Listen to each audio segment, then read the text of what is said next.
Well, hello and welcome to Well, actually, no, what we're going to do, sorry? I'm just too excited, I want to go. What? Should we just scroll down one bit at a time, I suppose? There's no how the game's been. We're going straight yeah, fuck that. Yeah, of course, we're going straight in, yeah.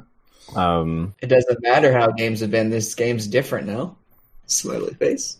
Let's just wing it. Let's just wing the entire thing. It's fine. Well, we're just going to scroll down a little bit at a time. Yeah, just do a bit at a time. We just need to not speak over each other. That's like the big kill. Yeah, all you say is like, we'll just be like, and now we can scroll down a little bit. Yeah, and we'll take it in turns to read the stuff, I guess. That's fine. What do you think about the hero bit as well? Like, demo in the hero or something? I don't think it's in-game yet. The update hasn't happened in-game yet. But there's going to be video of the hero at the bottom, I'm sure. Or you can just react to that then. Yeah. Okay, cool. Well, welcome to New Meta Podcast episode 119, where I'm joined by Marco and Adam, and we're all exceptionally excited because this is live reaction. The patch has just dropped, and we are spoiler-free for the most part. Marco completely spoiler-free, me pretty much as well. Marco, do you want to do the honour of just loading in and giving us your thoughts on what this hero looks like? Because we're not going to bother with how the game's been or anything. So, it looks kind of cool picture, but I'm disappointed. Oh man, So what the spoiler I got from the OG stream was, I heard the casters say it's a weasel or looks like a weasel, and I was like, for fuck's sake! This isn't a weasel, it's a fox. Yeah, it is a fox. Yeah. In my head, I was like, I want some badass assassin, demon, cool thing, and now we get another little cute teddy. I'm like, oh, come on. Also, sorry, go ahead. My other first thought was, when I heard Weasel, I was like, oh, that sounds kind of not like a hard pos one with two passives. But now I've seen the picture and there's a crossbow. Could be some DPS. Right, maybe. Could be a mid laner, ranged. So, well, I actually don't know because I haven't scrolled down, but I presume ranged. Yeah. But like you say, it's Valve going further down the route of cute, animated, fuzzy stuff. I don't mind it too much, but looks interesting. Right. Hoodwink with a hood. Yes, I'm scrolling down to this description. And a wink. Are you on? Yeah, sorry, the main page. So ranged. I'm going to spend the first maybe 10 minutes reading, and then we'll just go 10-minute stints of reading stuff. But so 2 complexity. Okay, medium difficulty. Hell yeah. I mean, it's better than 1. Yep. Ranged, nuker, disabler, escape. Okay, so escape. Adam. Mobility. No. Adam already triggered. Always at hand when trouble's afoot. Hoodwink lives to tangle with the threats that fill the haunted forest she has adopted as her home. Toting a massive crossbow while she is able to scurry through the woodland with greatest of ease, Hoodwink is nearly impossible to keep tabs on in battle. Gee, alright, okay. Wow. There's mad abilities happening now, movement-wise. Lose track of her for even a moment and she'll pop out behind you. Oh dear.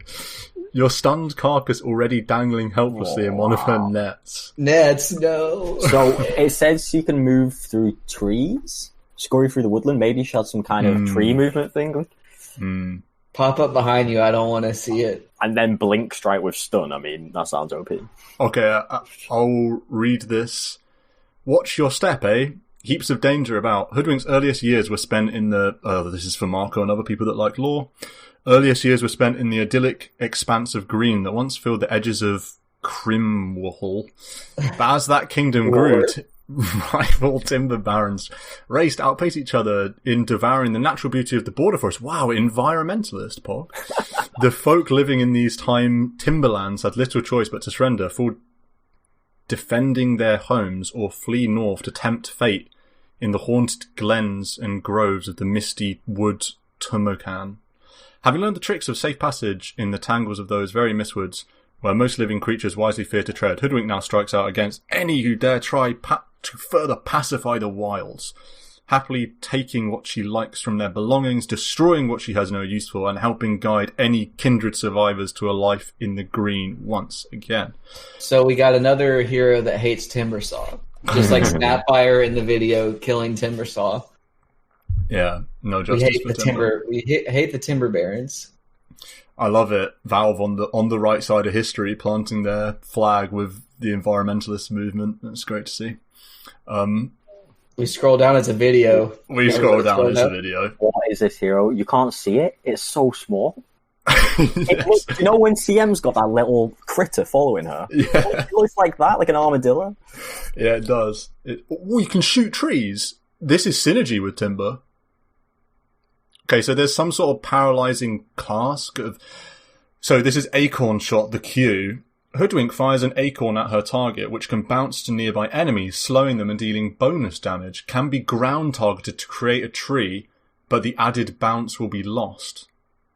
So it's a this looks like your farming steroid because it bounces like she's critting on them too from the video. So this looks like what you would use to like farm a lot. So it's not a right click. It's just a Q, like paralyzing cast that does damage and goes faster, kind of thing. That's what it looks like to me. Does it stun when it hits, or is it? No, it just slows, doesn't it? It's like an Echo Saber mini slow. It's a slowing. I bet she'll have some synergy with the tree in one of another spells. Yeah, definitely. And you could do some plays when like body blocking people off by planting a tree and then hitting them. Yeah. Like she runs around on her all fours. I was not expecting that.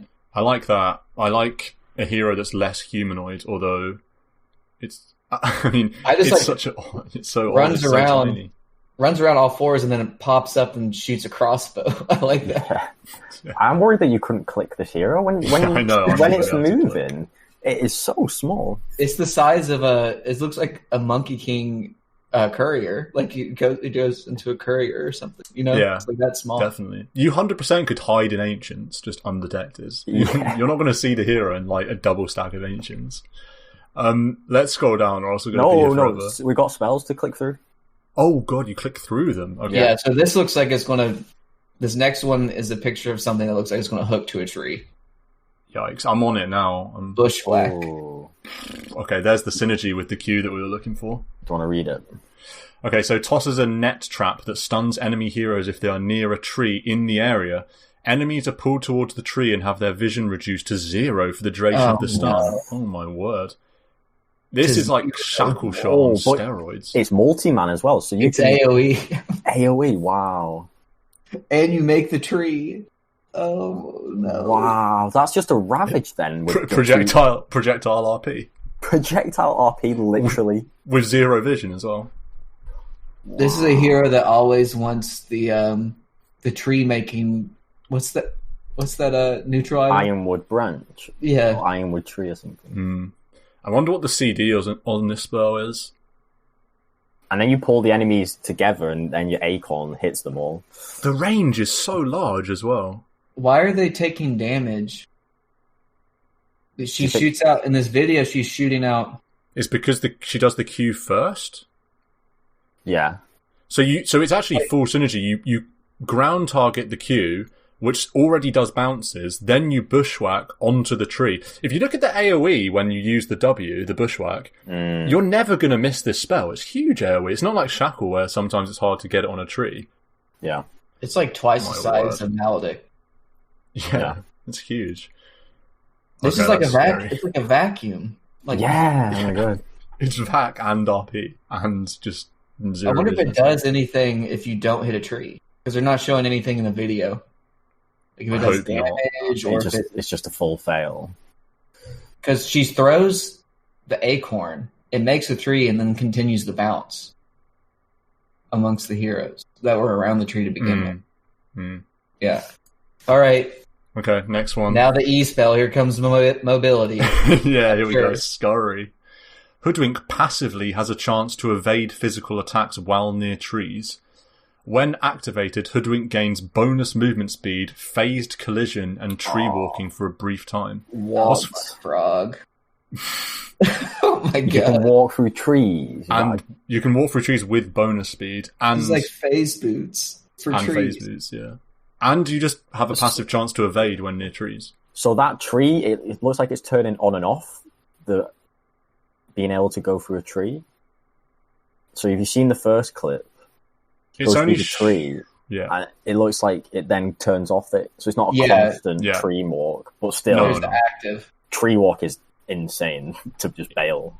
Yeah, it's like Spider Legs active, but you don't knock down the trees. Yeah. These heroes would be insane to kill. God, yeah. Just like what Marco said, it's the size of an ant, and then you imagine them running into the bottom right side of the map with all those trees. Yeah. How are you ever supposed to get vision? And if you try and chase, you just get RP'd with 0 vision. Stan's already lost MMR. He can't click on this hero. And I can't pass through trees anyway. Yeah. So like, I actually am just hopeless against this hero. I'm already thinking, is this an impromptu morph buff? Because you just you just tree walk and do RPs with morph. Anyway, let's deal with morph when we get there. But value point in this seems insane though. Yeah, definitely probably a value point. Let's go to the ultimate then. Sharpshooter. Oh god, this looks scary. God. Just the video just looks scary. Oh my word, it's like that damage then. You wheel up the crossbow. Can you choose when to release? You must do. Okay. So Hoodwink charges up and fires a deadly bolt from her crossbow, dealing heavy damage, slow, and break to an enemy hero. The damage and debuff duration scale up in time with her charge. That's interesting. So I think you could stop it then. Yeah, you can. It's like an ultimate power shot. 5 second charge, long range, big damage. Break is cool as well. Is this like a League of Legends where that one hero has an arrow that goes the whole map? Or yeah, this looks like a LOL spell, definitely. It looks like it says 1400 when it hits. It did look like that. 1400 magic damage. It's a lot of damage for a full charge. That might be level 18, I would hope. It's so interesting. I know like this is all Captain Hindsight, but I really thought they'd add a spell with the one element I thought they'd add is how you can change the direction that the spell's going while you're channeling with this, you direct it. I thought they'd add something like that because there's nothing in Dota like that at the moment, I don't think. Yeah. So that's interesting. And it looks like it breaks as well, which is relevant, definitely. Especially if the break duration's long. This is another counter to heroes that are countered by break, of course. Interesting. I was not expecting that. That was the ult. Yeah, it's interesting. It doesn't really synergize that much with the rest of the hero. I wonder how long the tree net lasts. Surely not 5 seconds. Not 5 seconds, but a little bit. Yeah, enough. One more stun. Probably at level 10, that talent probably lets her 5 second stun. Yeah. Do you think this ult is a function of her right click, or is it magic damage like Assassinate? I wonder. Looks like magic. Yeah, it's probably purple magic. Number. Yeah. Okay. Yeah. Nice. Okay. Well, that's the hero, right? I feel like. How do you feel? Given it is probably the biggest change, we won't spend too long on everything or we'll be here forever, but we may as well spend a little bit of time on this hero. I don't think it's the biggest change, by the way. Smiley face. Oh, God. Oh, wow. Okay. Maybe we shouldn't spend too much time. We've got the raw reactions, and it's not the passive pos 1. What kind of hero do you think it is? Mids or offlane or something? Well, so when I got spoiled with the hero image and I looked at the stats and stuff, because it is an Agi hero. I thought, just from hearing ranged Agi hero, I thought we were getting a pos 1. But this does not look like a pos 1. This looks like a tempo controller. I think 3, maybe 4, maybe 2. There's nothing that scales that much, is there? It's all magic. There's no right click buff. It looked like that Q was physical. Yes. I'm on the hero page, and the Q. It sounds like it is going to work with her right click, but it's not clear because it says damage 000, but then bonus damage 25, 50, 75, 100. I don't know what bonus damage means. She has like 3.9 agi gain or something. Strong. 3.6. 320 MS. Yeah, the 320 MS is absurd. This could be a very annoying 4. Bushwhack isn't the 2.2 stun duration at level 4 with 360 damage. How are you on? Where's this hero page that you're on? I'll link it now. The stun does 360 damage? Yeah, the bushwhack net thing. That's quite a lot of damage. 360 on. Only a 10-second cooldown on Q, 14 on W, 0 on Scurry. What? That must be wrong. This page might be like... This is the Dota2.com page, but 0 second, what the hell? That's obviously wrong, yeah. This says mana cost 35, cooldown 0, buff duration 4. So you could just have it perma up if you just kept... That can't be right. And 40% bonus move speed at max when you're scurrying. Whew. Oh, interesting. So yeah, the Q is physical, and it is a function of the Q, right? Hoodwink fires Hoodwink's attack with an acorn at the target unit. The acorn bounces. So yeah, it will be. So it's like glaives, kind of. Glaive plus cask in one. Plus slow, yeah. So you do some crit build or something. I think it's going to be very squishy, right? It's a very squishy hero, no question.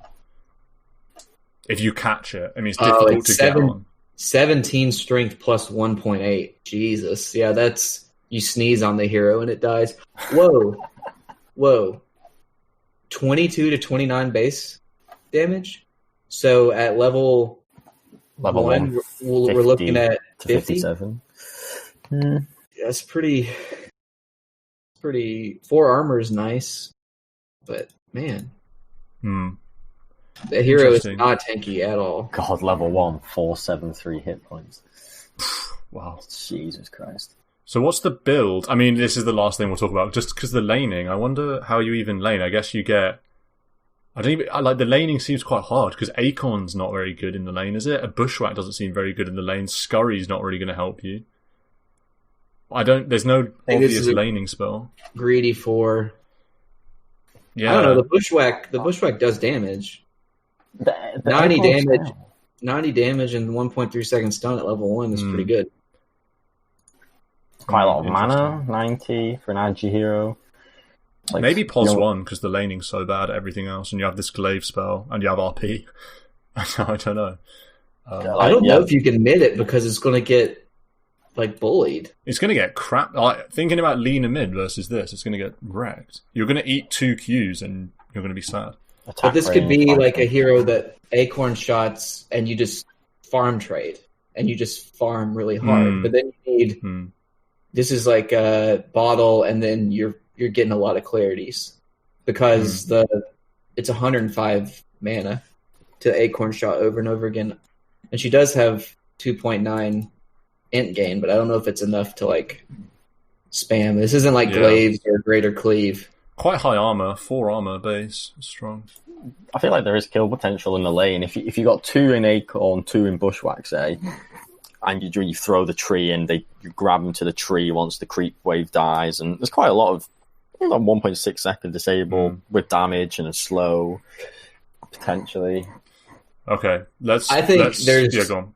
Well, just in this initial ship state, I bet the numbers are absurd, and that you have kill potential in lane with throwing out the acorn and bushwhacking. You make the tree, you stun everything, and then in that 2-second window you sharpshoot or something. I bet you can kill not even with a full sharpshoot. Also, the fact that you can pivot yourself, I don't think it's going to be that hard of a skill shot to hit with a sharpshooter. So I think you can probably kill things. The damage, max damage, 600, 1,000, 1,400. That's a crap ton of damage. That's pretty good at level 6. I think it magic? Yeah. Oh, okay. This is a pretty good greedy 4, I think. I have a feeling this could be a hero that's awful in the lane, loses lane. On release, they'll smooth out the edges, but awful laner gets bullied a bit, and then you get to sort of minute 15, minute 18, and it's okay, now we win the game because we've got RP on we've got RP on a 12-second cooldown. Yeah, we haven't even talked about this hero in combination with any other hero. Vacuum or RP or kinetic field, static, just anything else combined with this. Another 2.2 seconds of AoE. Maelstrom with acorn shot. Oh god. 6 bounces, 6 Maelstrom procs. Nice. Yeah, NKV as well. Well, let's let's not get too ahead of ourselves with the Maelstrom and MKB, because who knows what state they'll be in. Is it even in the game? MKB removed, yeah. Yeah. Let's scroll down then. So we've got these two wallpapers that I don't really care about. And it looks like there's no Arcana version, at least so far. Yes, that's true. Yeah. Okay, so I've scrolled down now. Aghanim Shards. Yeah. If you guys are with me. So, added a new item, Aghanim Shard. Costs 1,400. All heroes have their own custom shard upgrade as part of this update. What? Which permanently adds a new ability or improves an existing one. Oh, this is pretty sick. Oh my god. Can be purchased at 20 minutes. And gets consumed immediately when it's given to your hero. Oh, there are going to be some stupidly broken ones, okay. You can now check what Scepter and Shard upgrades do for the selected hero in the hero UI next to their abilities, as well as which ones are active. Consumed Scepter buffs will no longer show up as a buff icon mixed in with other buffs. I don't know what that means.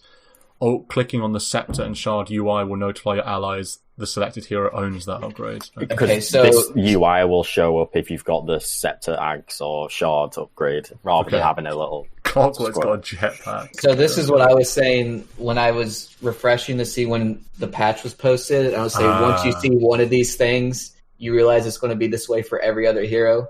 So it's like, it'd be like Clockwork, new ability, Coddle, new ability, and it'd just be people posting threads of each. Every hero is basically getting another ability.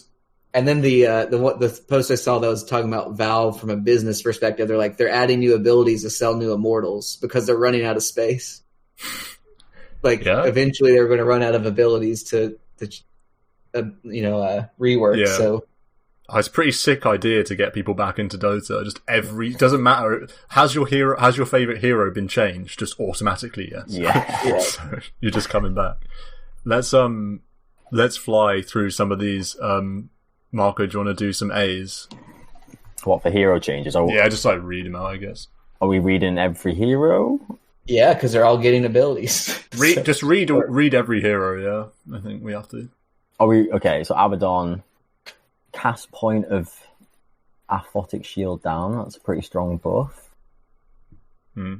Borrow time Scepter duration up, and then some talent changes. Okay. Number changes, right? So I imagine there's going to be a crap ton of number changes. Aghanim's Shard ability causes Mist Coil and Aphotic Shield to apply a Curse of Avernus stack on enemies.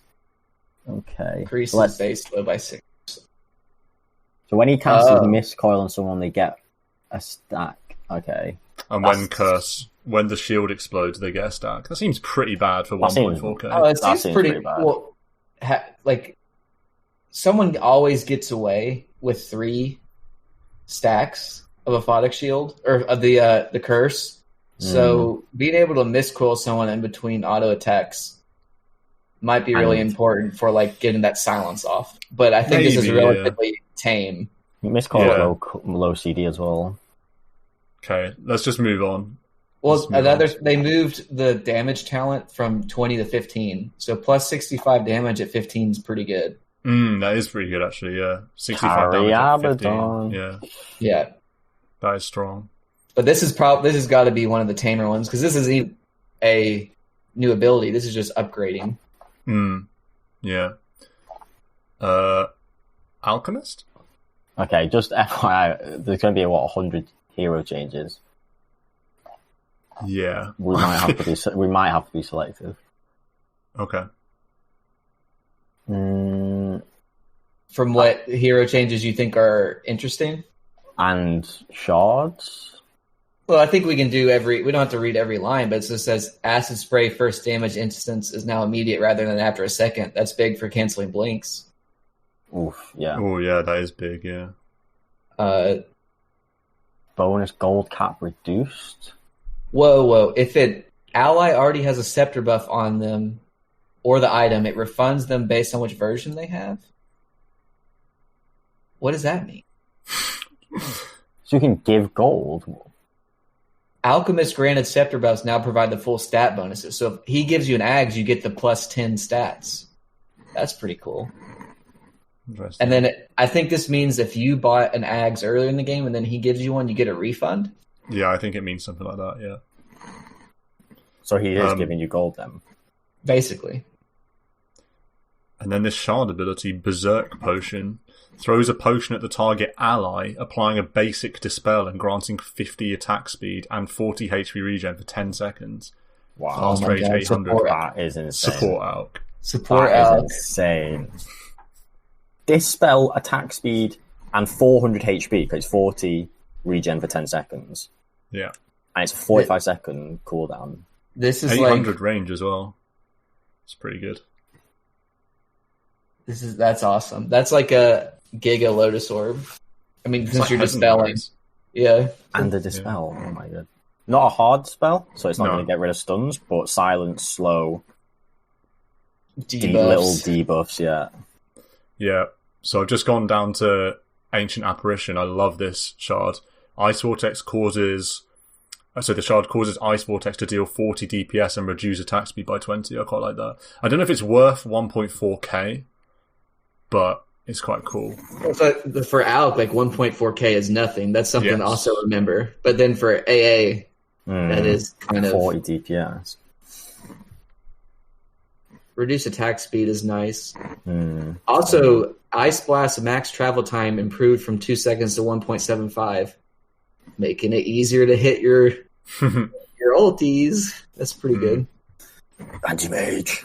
Yeah, go on there, Marco. What's going on with AM? So counter spell upgrade. I mean, this is not relevant to me then. Successful counter. There's a scepter rework too. Read the scepter rework. Oh, scepter rework. Now grants blink fragment. Blinks an illusion at the target enemy or location and attacks them for 7 seconds. Uses blink's cast range. Illusion cannot be controlled. Deals 50% damage. That's a lot. Takes to 50%, which is whatever. Casting counterspell also casts it on the fragment illusion. Wow, so can be hard to kill that illusion. So basically, you're throwing a little illusion at someone with your scepter, which is it's important. Oh, that's a scepter rework. Never mind. I thought that was the Aghanim shard. I mean, that's pretty annoying for the support if anti-mage throws an illusion dealing 50% damage on your face. 7 seconds that it lasts. It's pretty annoying. I mean, it's not going to be like a first item or anything, but... And then this counterspell upgrade removes counterspell mana cost and creates an illusion attacking the caster for 5 seconds. That's successful counterspell. Right. And it reduces the mana cost. I feel like the carry shards are more relevant because they're the heroes that are more likely to get them and have 1.4k lying around. Yeah. The shard, that's, in my eyes, it's as good as the scepter. Because the scepter, you're creating an illusion at this location. The counterspell shard means if you are successful with your counterspell, you create an illusion at the enemy. So if the support tries to use its hex or stun on you, fails, they get hit by it, and then an illusion starts hitting them. Yeah, all for the price of 1.4k. That seems pretty good. Yeah. Ooh, mana break burn. Oh, sorry, reduced. Feels bad. 12 adds you to 8 armor at level 15 talent. What? That feels bad. You get the blink cast range anyways. Oh, yeah, the blink cast range anyway. Okay, fair enough. And but then 20 blink uncontrollable illusion goes to plus 0.1 mana void damage multiplier. That's probably a lot, but I don't know. Yeah, who knows? Yeah. I've scrolled down to this Arc Warden one. I'll just read it quick. So the strength gain's been reduced, whatever. So Scepter rework. After impacting an enemy, Spark Wraith now spawns a new Wraith, which already starts its activation period. Has a 3-second spawn delay. Used to be he dug up runes. Yeah, that's pretty what trash. It used to be. Yeah. Well, but who knows? I mean, it was a meme. It was funny for like getting a bunch of bounty runes and stuff.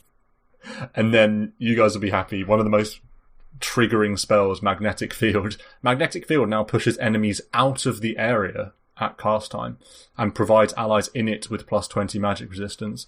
You'd definitely see Arc Wardens pick that up late game. They have so much money. They'll pick up at this shard for 1.4k as just a movement spell to move people out. It's like a reverse vacuum. Yeah, because it's like people go in a magnetic field to get you, and then you can have the illusion or the second Arc Warden make another one and push people out. And then usually it's like, okay, we'll just nuke everything in the bubble because we can't deal physical. And now they get 20 magic resist. Yeah, strong. It's good to see the talents. Good to see the talents nerfed though. Flux ranged, cast range down, CDR down, attack speed down, and changes to the plus 25 spark growth damage at 25 is now just at 150 at 20, which is nice because that's a dumb talent. So that's all good. Good to see those nerfs. I think there's gonna be a theme that all the talents are reduced in strength because everyone's getting a better ability. Yeah, everyone's getting a new, better ability. And then people have been saying about how, heroes are getting too strong too fast. Yeah. So,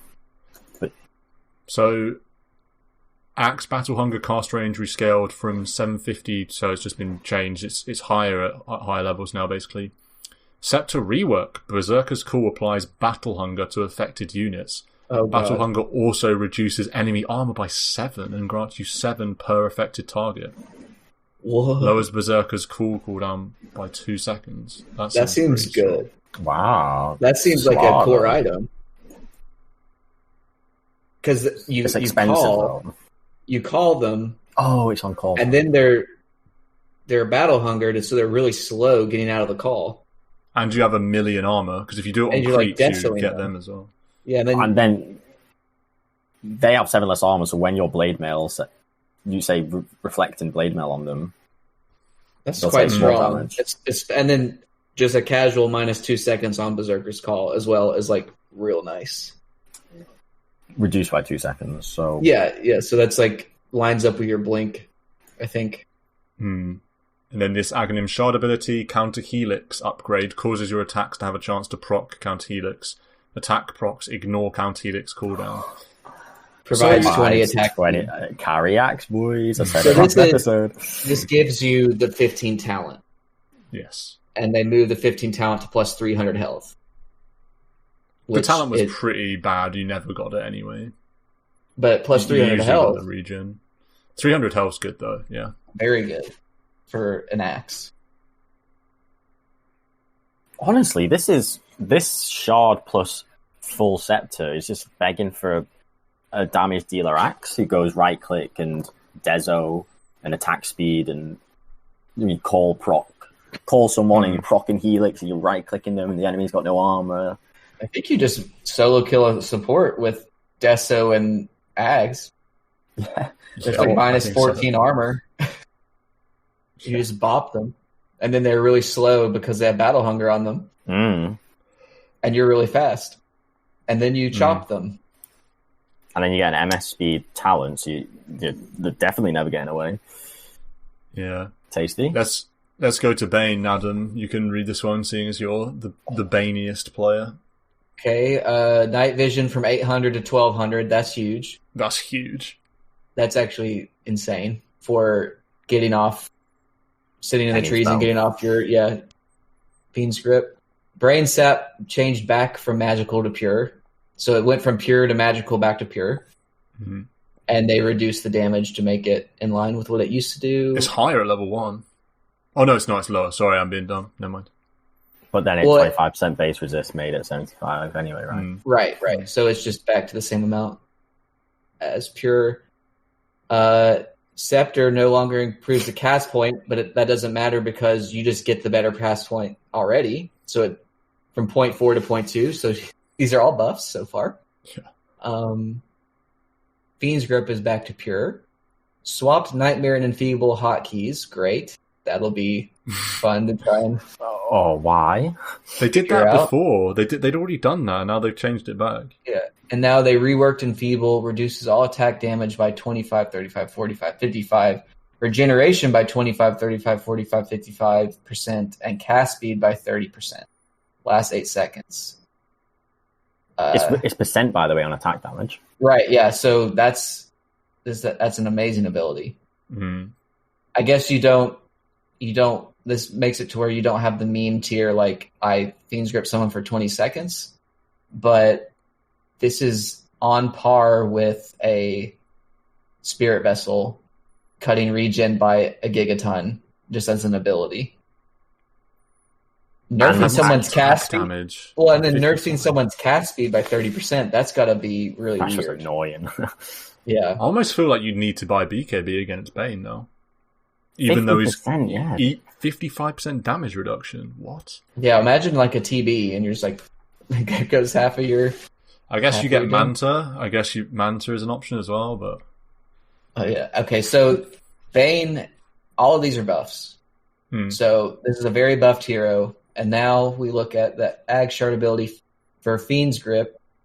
Creates an uncontrollable illusion that is also channeling Fiend's Grip on the target. Illusion takes plus 750 damage and immediately dies if it is interrupted. Multiple Fiend's Grip effects do not stack on a target.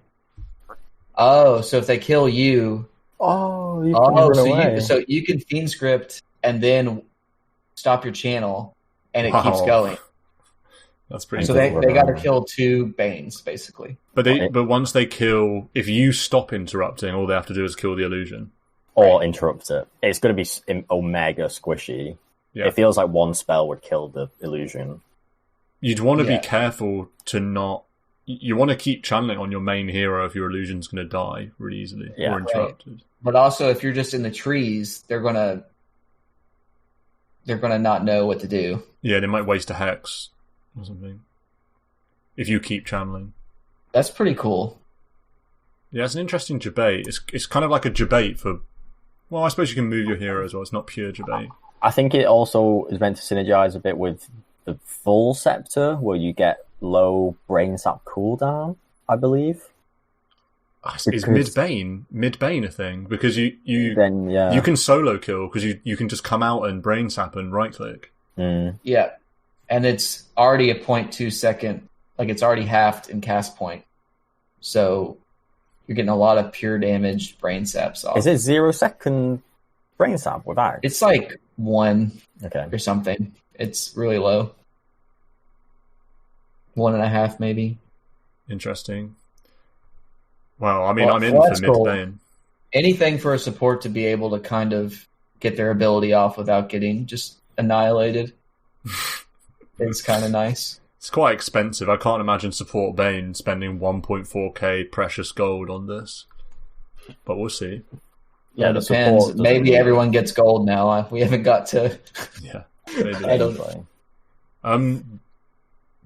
Bat Rider, base armor increased by 1, literally unkillable. Sticky Napalm no longer does less damage to creeps. Interesting. Some changes to Napalm stack stuff. Turn rate slow, reduced...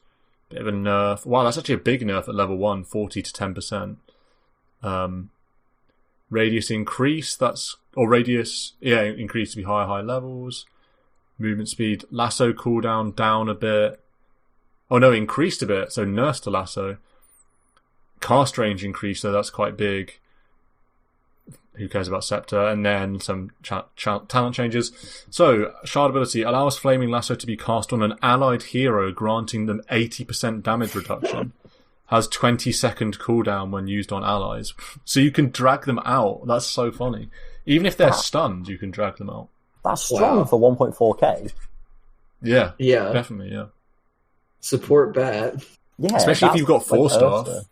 Oh, yeah, you're just literally a complete medic A&E. Paramedic, just fly in and save someone. That's fun. I'm in for that. The only problem is you've got to play Bat Rider first. Yeah, it is a strange one. Situational games though, maybe it could be cool. Like you just become this full paramedic, save your carry with a 4-staff and lasso if need be. I like it. It's cool. 20-second cooldown makes it it's not really painful to use. If it used lasso cooldown normally, it would be like, oh man, used it defensively, that sucks. It's almost like Weaver Egg. Yeah, kind of, yeah. It is definitely pseudo. Like use it like if you use it on a ally. Like it's 20 seconds is pretty crazy. There is grief potential though, because you could last carry your ally. Yeah. Get Ghost Scepter and then lasso someone into like enemy fountain and stuff. Do you want to do Beastmaster, Marco? Okay, so Wild Axe damage up, talents changed in a way we don't really care. Okay, Shard ability, Call of the Wild Hawk. Hawks become controllable, reversion, and gain dive bomb, kamikaze fucking horde.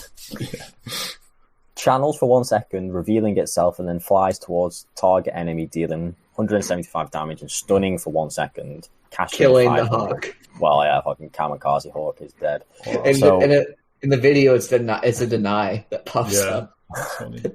God, that's pretty intense kind of animal cruelty going on. Beastmaster ordering its hawk to go kill itself. So it's basically a 1 second stun from 500 range for 1.4k. Ends from invis too. They start off invisible. Oh, the Roche! Imagine how sick it is around Roche. 1 second channel. It's a target. I wonder if it's AOE. It says flies towards the target. So stunning them, so it's not an AOE. Seems pretty meh. A 1 second stun for 1.4k. Maybe I don't know. It doesn't seem worth gold unless you were desperately in need of a stun. Oh wait, the hawks are controllable too. Yeah, so you can fly it around and stuff. Maybe that's helpful. And scout with it. Yeah, adds a second to your roar as well. You know, you roar and then time the bird. No one can TP out. Maybe you have it across the map. Someone tries to TP in, and you're going to get the stun off during their TP duration for sure. It's interesting. Yeah, I think in some games you will really benefit from this additional stun mechanism. But yeah, it's kind of fun. Yeah, let's go to Bloodseeker. Adam, what's going on? 15 lines. It looks like. Let's see if any of this matters. It looks like a bunch of numbers. Thirst no longer provides half heal when within 300 range of dying creeps. Thirst now provides full heal when within 300 range of dying heroes.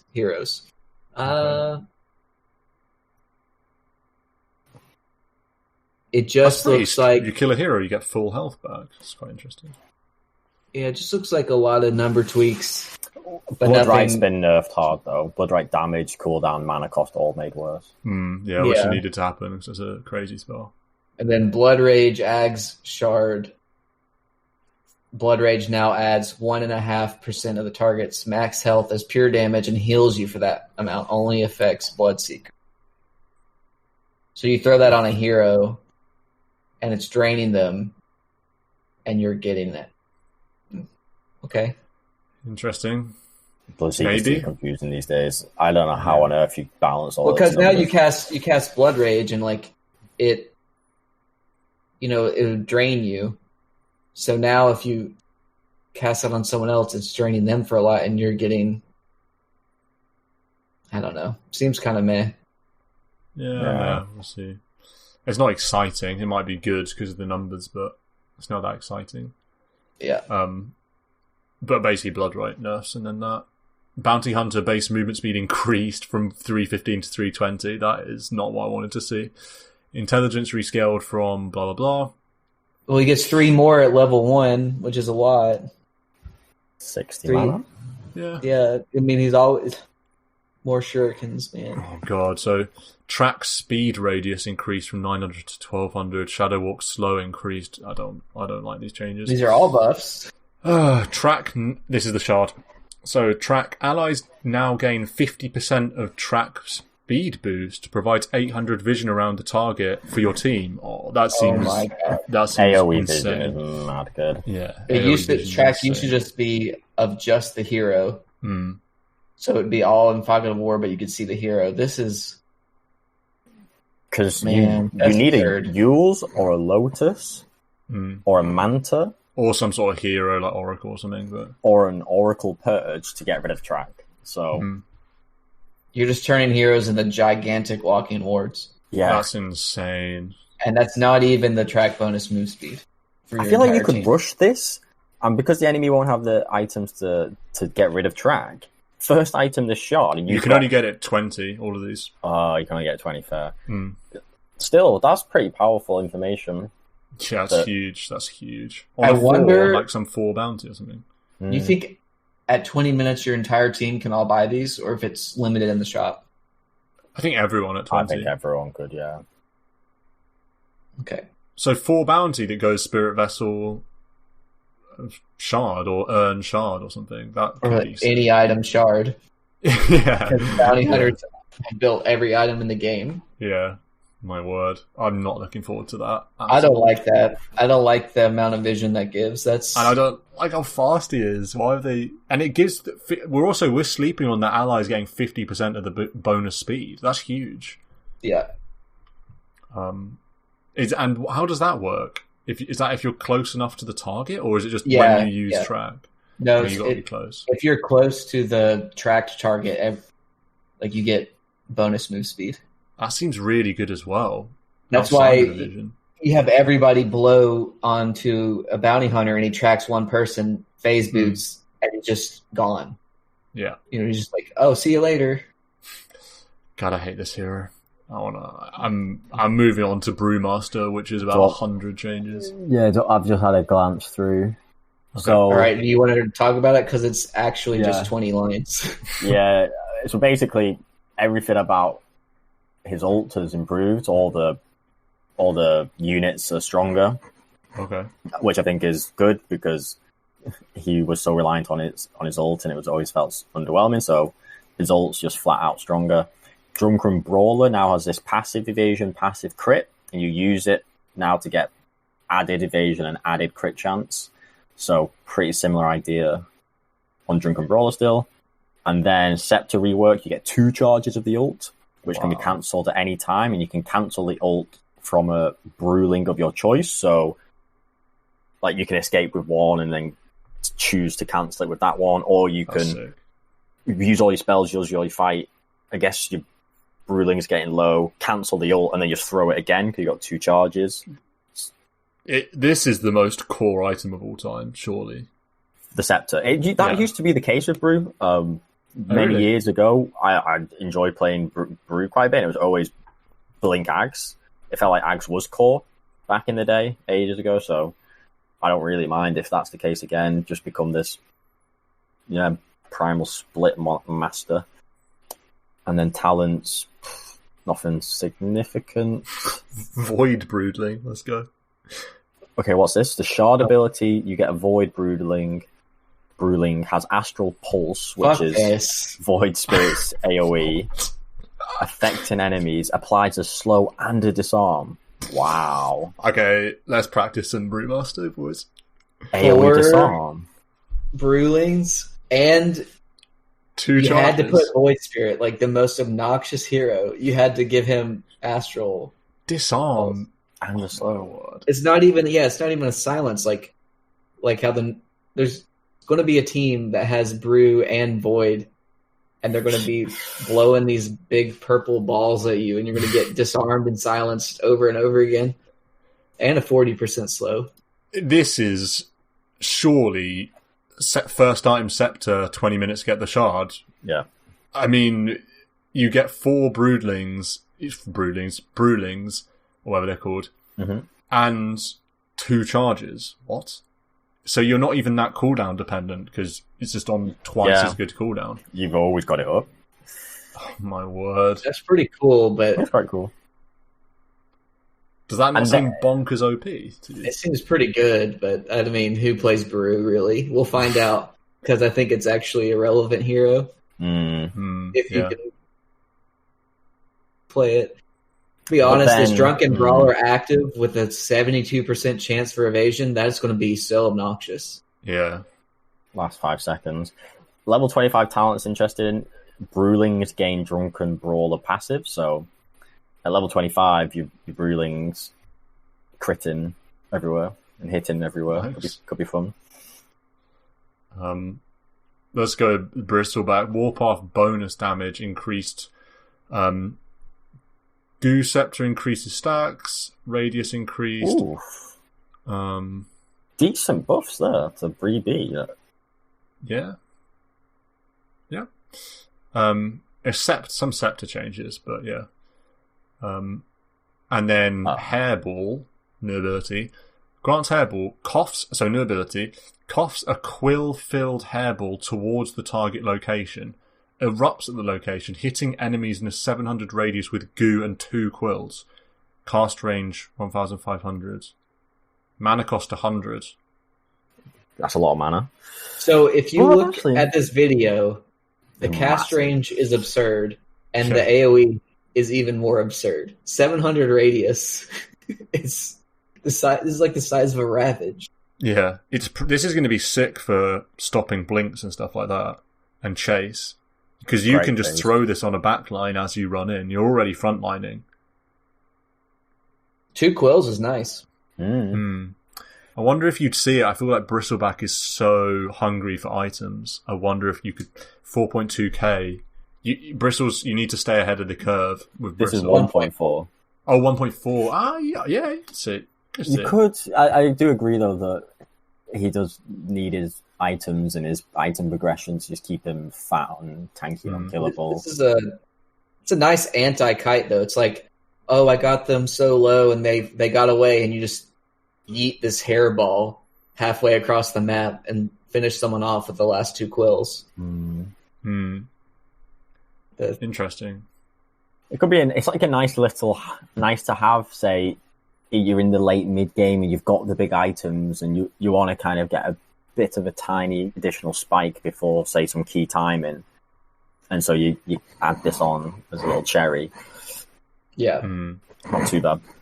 I've scrolled to Broodmother and I hate it. So as you gain is down, that's good, but the shard ability is consumes 1 spin web charge and roots the target enemy for 2 seconds. Cast range 900.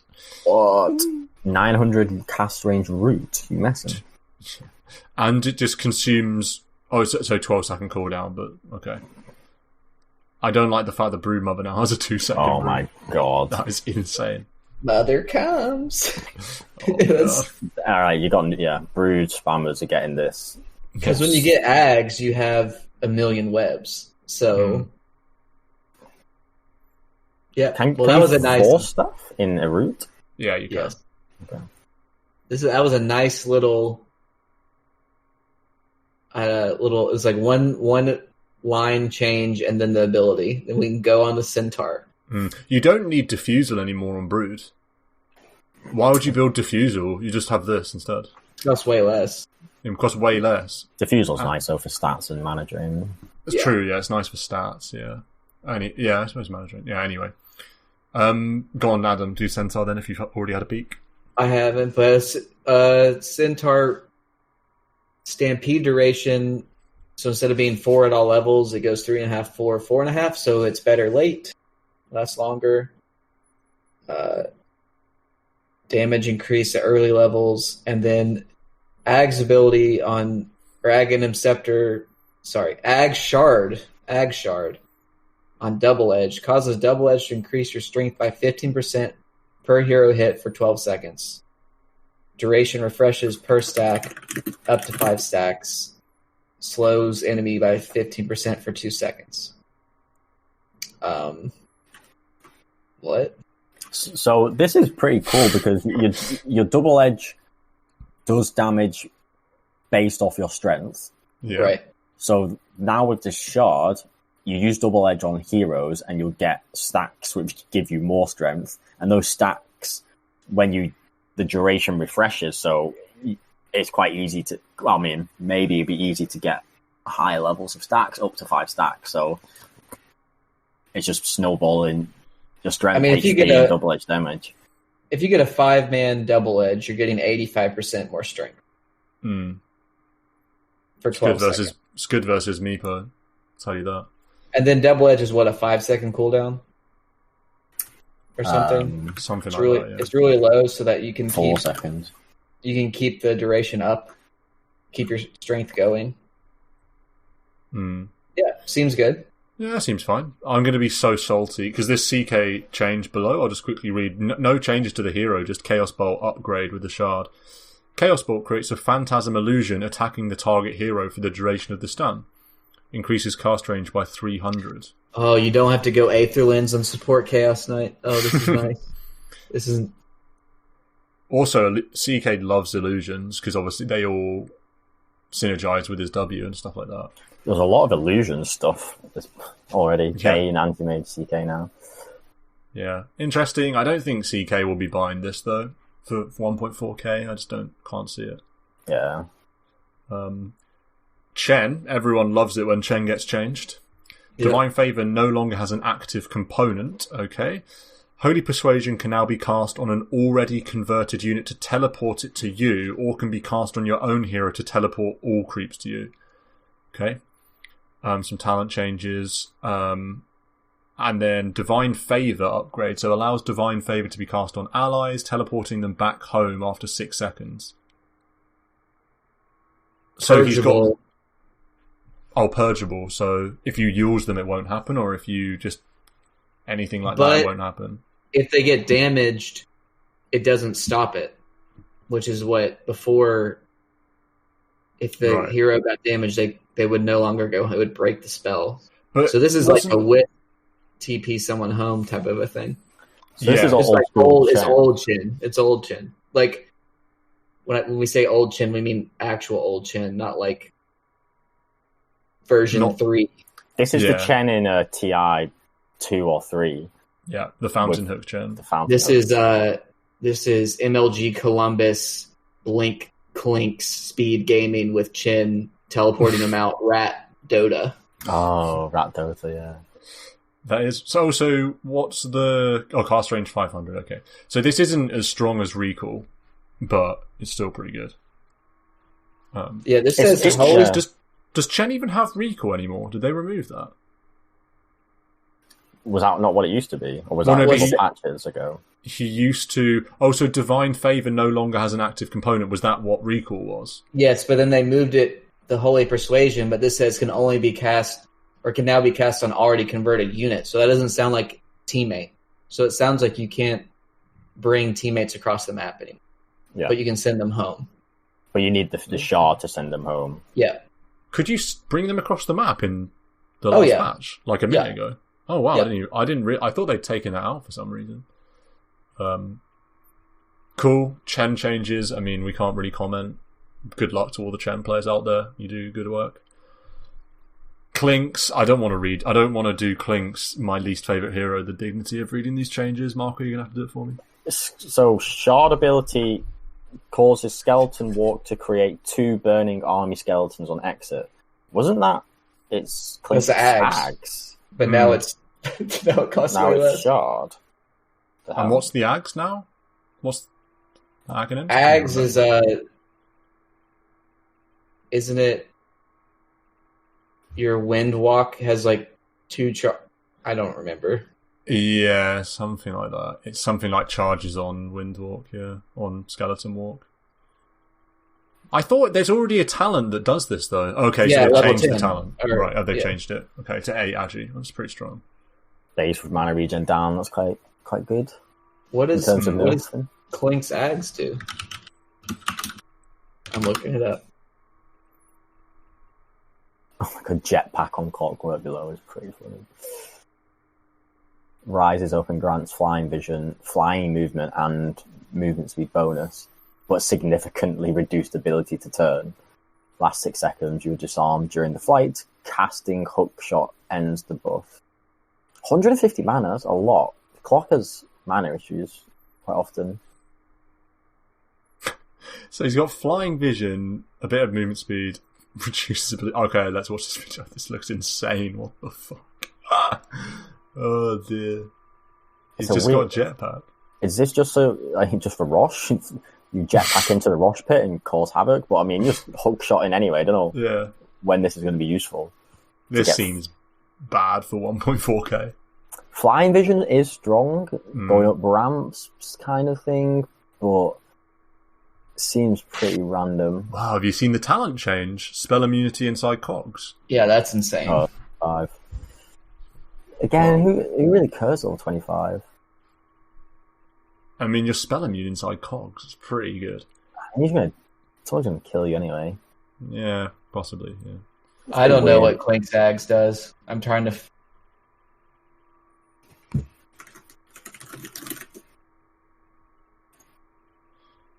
Remember Burning Army? That wasn't even in the game for very long. It's in the game for not even a year.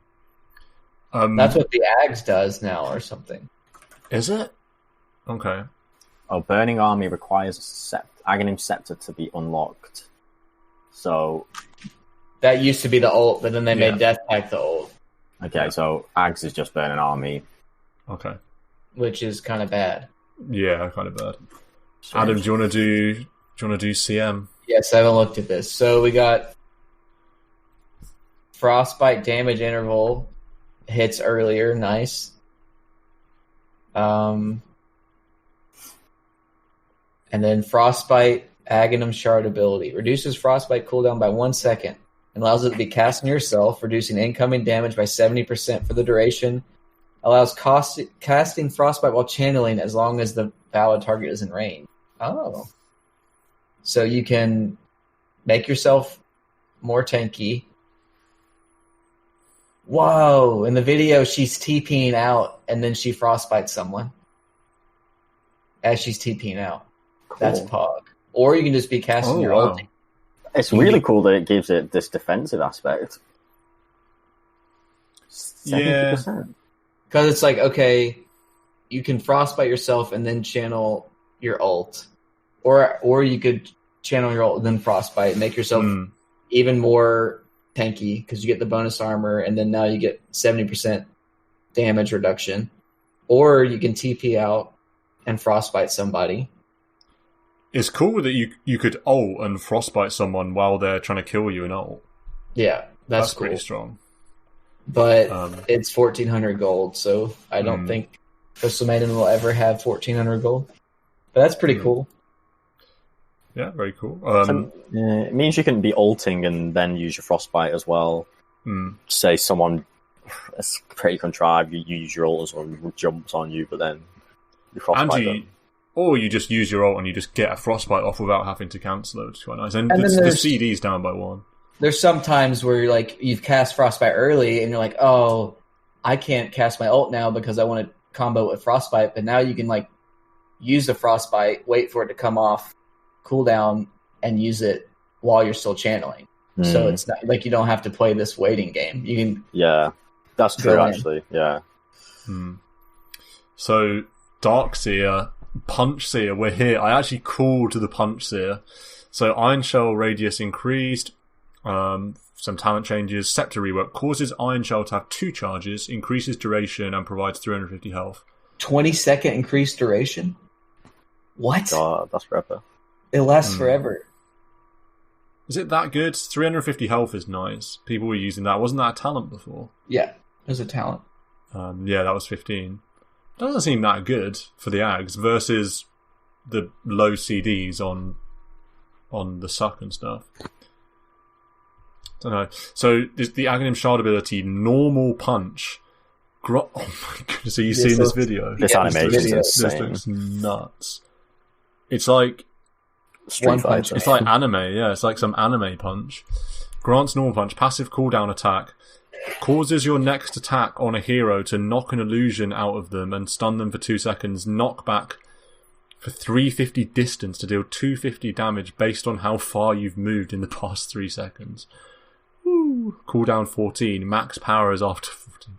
Okay, so you punch them, create an illusion, knock them back, and stun them. Yeah, so it's like you surge in, you've run for a really long time, you've moved a long distance, and then you punch them. And then Japanese writing comes up. Yeah. And I guarantee that Japanese writing isn't in the Chinese game, but beyond that. I wonder if it has a noise. Oh yeah, that should sound cool. Like a gong hits or something, and then yeah. I wonder if that goes through BKB as well. Yeah, big if it does. Passive cooldown attack. So it's a passive. You can't control it. It's going to be your first right click that does it after a certain cooldown. You cast it, right? But then it's your first passive. right click. It's passive cooldown. So but then later it every says 14 seconds. So you can't turn it on and off. It just happens. I think so. Willow, what are we looking at, Marco? Into cast range buff for Cursed Crown and Bramble Maze. That's a decent cast range buffs. Terrorize cast range down. Talents. kind of pretty average. Some went up, some went down. And then the Shard ability, Curse Crown upgrade. Curse Crown now creates 4 brambles around the target after the counter ends. Reduces the cooldown Curse Crown by 3. So it pops and then 4 brambles appear around the target. Oh my god, that's pretty annoying. So you've got to weave out of 4 brambles after you. Can you weave out of it? On the video, it kind of looks like you can't. It looks like you could go diagonal. You can, but then it says regardless of how it ends. So if you like Lotus this off, does it still make the brambles? I think it would, yeah. Sounds like it. It's annoying for your team as well. Well, yeah. I mean, if you walk into your team and let this curse count grow off, they're going to get rooted after. They're going to get brambled. And even if they don't get hit by this AoE stun, they could walk into the brambles as well, and it'd be an obstruction. So decent little buff, to be honest. I think it's quite cool. Dazzle. Unlimited stick, watch, beware. Shadow Grave duration rescaled from 5, so now it's higher at high levels. Interesting. Blah blah blah. And then we have Scepter rework, causes Shadow Wave to dispel allies, increases heal by 60 and increases damage by 80. Yeah, that seems good. Multiple dispel, that seems cool. Interesting. That seems real good. Bad Juju is the shard upgrade. Launches an attack at the 3 closest enemies within 1,200 range each time you cast an ability. A right click. Yeah, right click. That was kind of like the old Ags. The old Ags did that. It helps if the ticks of your Q keep going. Yeah, you could... like mid-dazzle, you did see that for a while in previous patches. People were running mid-dazzle in pro games for the CD reduction on Bad Juju.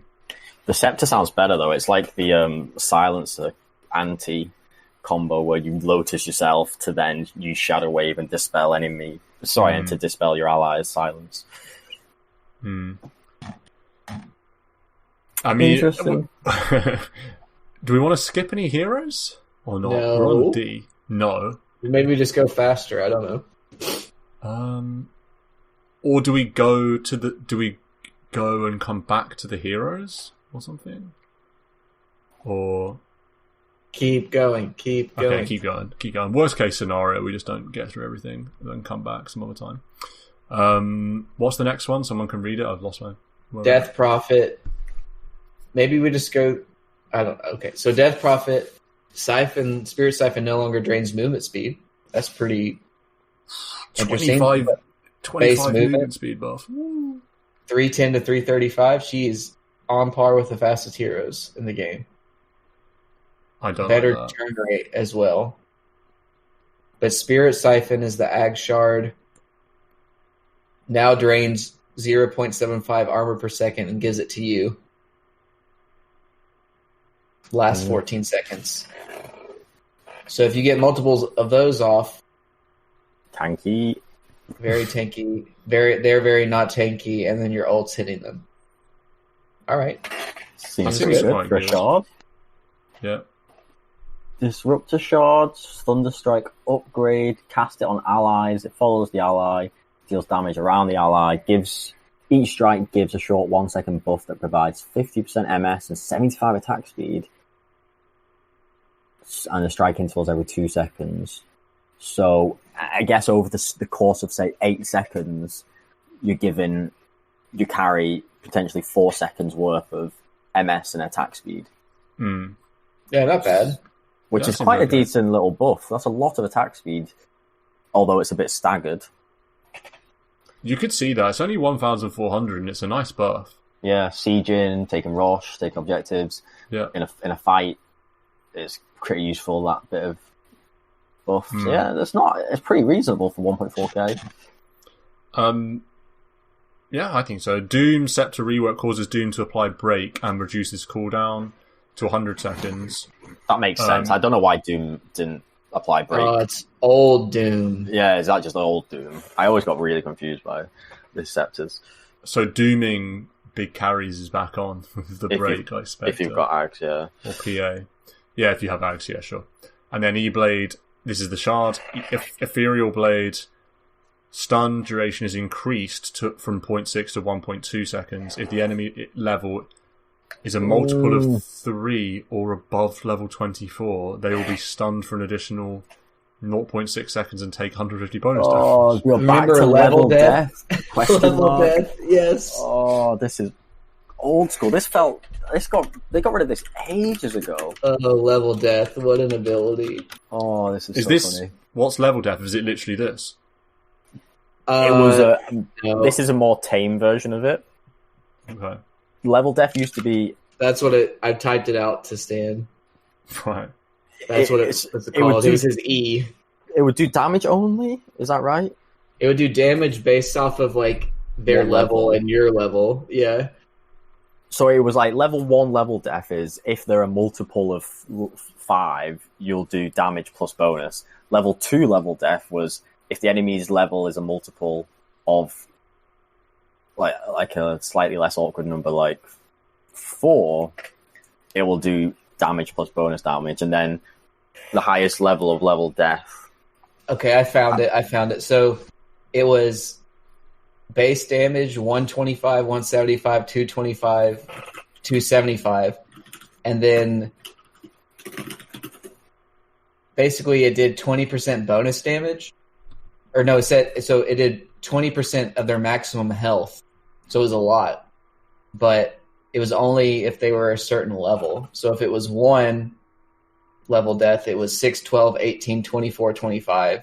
Then it went to 5, 10, 15, 20, 25. Then it was multiples of 4. And then at level 4 is multiples of 3. So it just basically gave you more chances of them being that level. But it was like very weird. Yeah, to do extra damage depending on the enemy's hero being the correct multiple. My computer's going crazy loading with this webpage open. I don't know if that's the same for you. Yeah, I hear it. It sounds like you're in a hangar. Yeah, it's mad. But sorry if the listeners can hear that as well. Whoosh. Hopefully I'll be able to noise reduction it, though. We'll see. Who cares? DEK, Breathe Fire mana cost reduced, blah, blah, blah. So Fireball shard ability grants Elder Dragon Form the Fireball ability. Ignites a 750 AoE for 10 seconds, dealing 80 damage per second to enemies in it. Big cast range, 1.4k. So this is the huge area. Ancient Black Dragon kind of. That has that ability if like Chin takes it, or if Enchantress takes it, and you can put that like fireball on the ground. This is basically that, but even bigger. 80 DPS for 10 seconds. It can rack up if they're in it for a long time. Space Denial. Seems pretty nice. It's got a low cooldown. Mana cost 150. Drow Ranger? Yeah, interesting. Yeah, Drow Ranger. Adam loves Drow. Base damage reduced by 2. Anything here that were interesting? I don't think so, just some changes. Frost Arrows, the shard ability. Frost Arrows apply a hypothermia stack to enemies, reducing their regeneration by 10% per stack. Last 7 seconds. If an enemy hero dies with hypothermia stacks, they are burst and dealt 60 magic damage per stack and 25% slow for 2 seconds to enemies with 650 radius. Oh my god. Yeah, that sounds really good. Her Frost Arrows turn the Scotty. That is, like, reducing their regen is really nice. And then it looks like when someone explodes, it deals a lot of damage. It doesn't look like there is a max stacks. So 7 max stacks. Well, that's just when Tidehunter dies. It says in the description max stack 7. Okay. Max stack 7, last 7. So that's 420 burst magic damage if someone dies with max stacks. Which is pretty likely to happen when Dro kills a hero. He probably hits them 7 times, and then they explode. 650 radius as well, so it's actually pretty big. That then you're hitting the enemies with a slow on damage after one of the other enemies has died. So it's pretty strong. Yeah, seems good. Earth Spirit? So Earth Remnant's duration reduced from 2 minutes to 1 minute. Okay. And Enchant Remnants can now also be cast on Remnants. Has a 5-second cooldown when you use this way. I don't understand what that means. I think that's the Ag's ability, maybe. I don't know. Enchant Remnant. It sounds like the Ags. Okay, let's worry about that another time. Aghanim's Shard ability, Stone Remnant, causes Earth Remnants to provide 400 ground vision, increases charge count by 4. Wow. That's why they only last 1 minute instead of 2 minutes, because these would be crazy wards. Unkillable wards.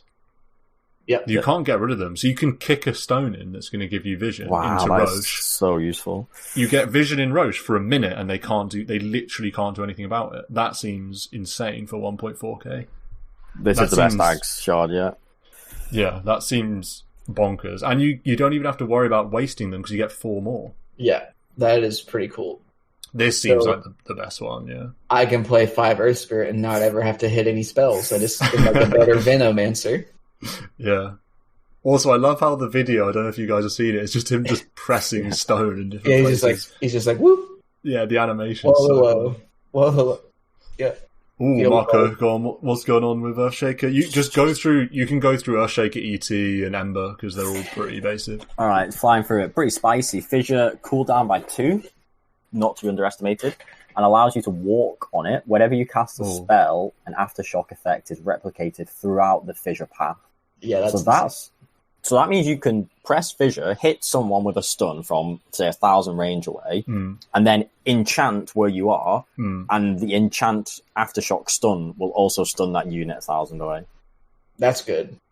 So the effective AoE of your aftershock from enchant and or echo is very big because it's the entire fissure. So yeah, there's going to be some really sick shaker plays with this shard. This is core, surely. This is insanely core. You just fissure and then W from where you are, and it's like double fissure. Yeah. And you don't have to be on the unit to do it. And you can, if it's really important, you could even echo, just to get more, if you really needed just like a second more lockdown on like a morph or something. I can definitely, blink into this shard, absolutely could be done. Also, you don't even necessarily need blink that much of this, because you fissure, you W, and then you just walk in and you echo, because they're going to be stunned for that long. It actually is a semi-blink replacement, almost. What's cool about this, I wonder, if you use fissure and walk up hills or over cliffs? Because it says you can walk on the fissure. If you cast it up a cliff, or walk through trees... Interesting, I don't know.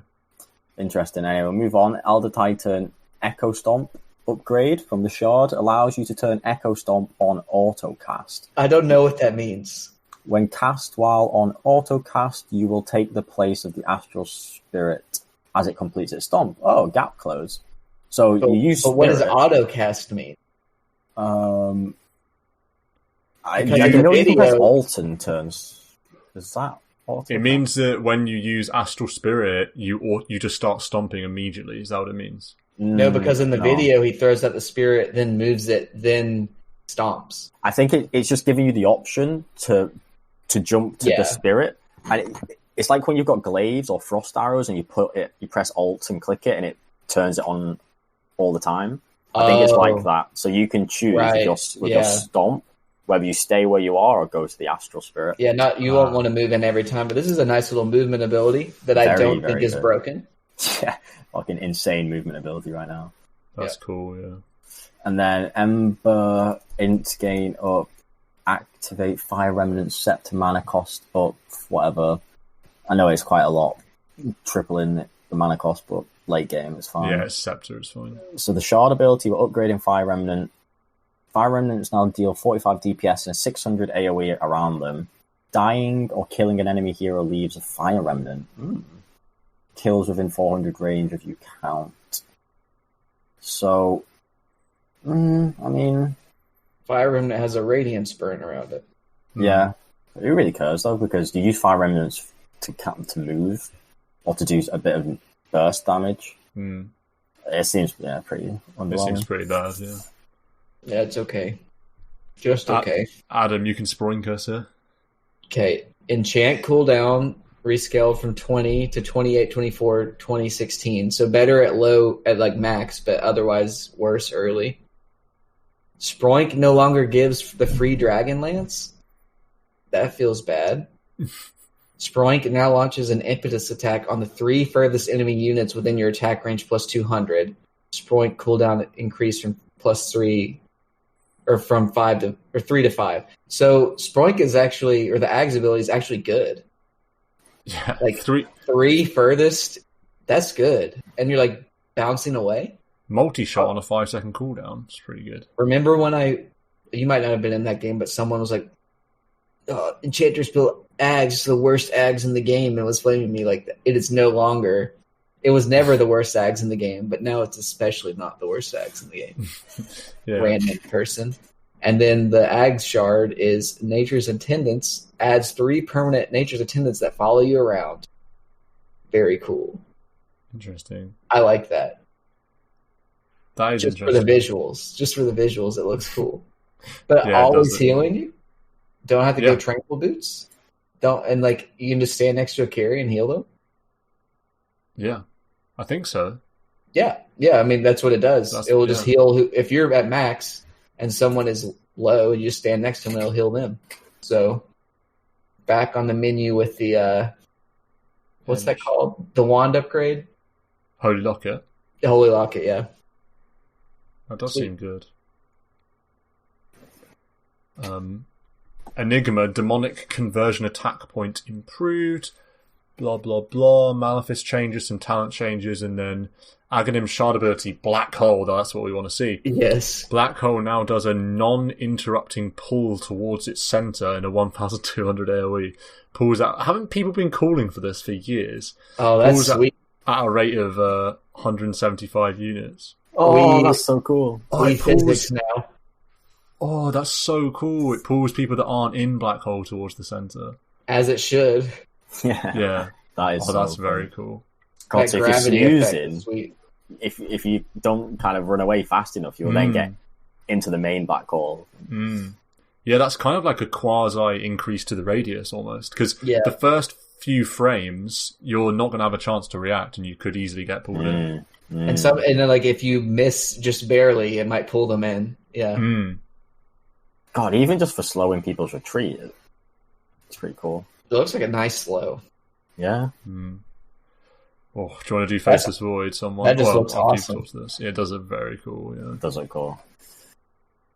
Void base agi down, base damage unchanged. I mean, slight nerf, whatever. Time Walk bonus damage down, nerf. Time Walk cast range talent down, slight nerf. All right, upgrade to Time Walk from the shard. Time Walk remains castable for 1.5 seconds after landing. If used in this period, you will reverse your Time Walk. No. Oh, I am baiting Stein so hard with the shard. I am flying in and killing someone and then flying back out. But then it increases your cast range by 200, and then it also doesn't. Your health doesn't go back, so you still get the increase, but you can debate people. God, the debate is pretty funny. So you still get health? Yeah, you still get health. So you can go from 10% to 100% and then keep the 100% and go back to where you started. Wow. Oh, movement abilities. Woo! That's so annoying. Imagine that with the Ags, because you time walk in, bash Time again, and then time walk out again. Well, that's a perma. Because if you were stood right-clicking someone and use the time walk, they get bash hit, and then use the time walk again in this 1.5 period, they get hit again. You got this video is so dumb. Yeah, you don't even have to do a full time walk if you have the Ags. You just, do a melee range time walk and get even more bashes. That's interesting. I mean, increasing the cast range as well is strong. I wonder if a Void will build this 1.4k gold. I wonder if it takes him off power curve too much to build it. Yeah, you'll see it late game though.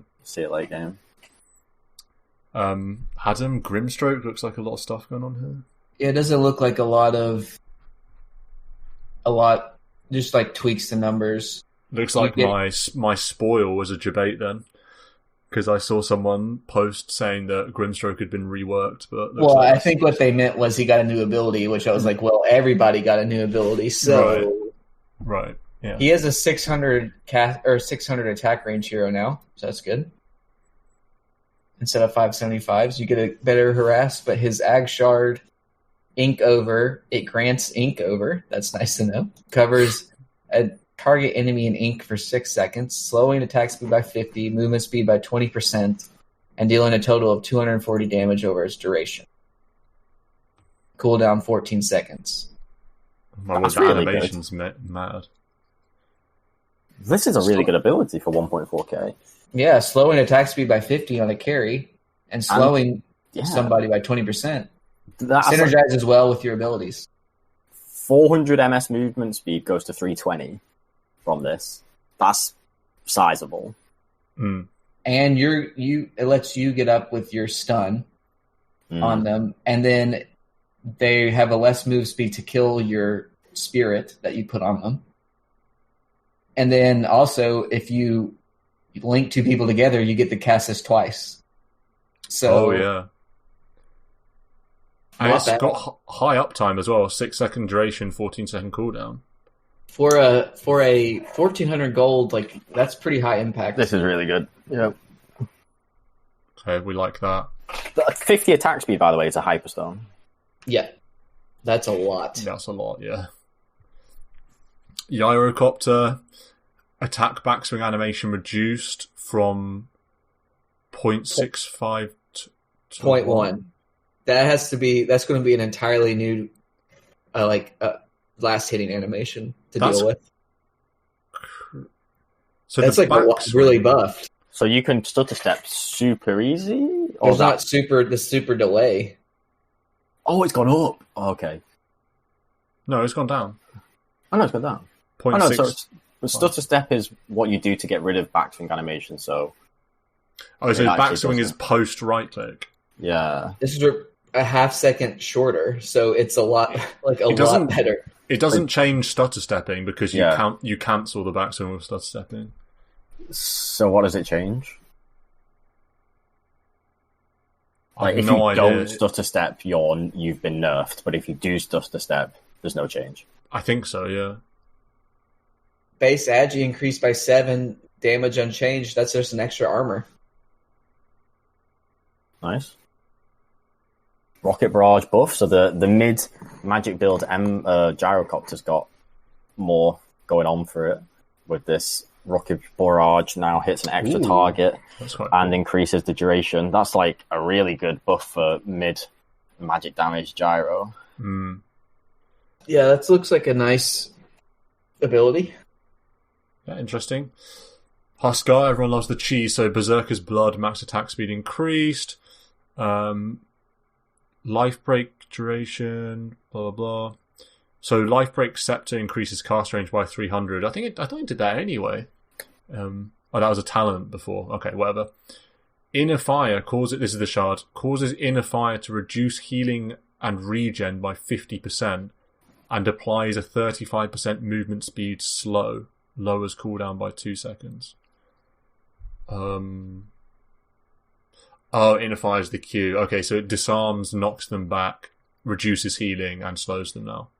It's quite a big slow, 35%. Yeah, that's quite nice. 50% regen.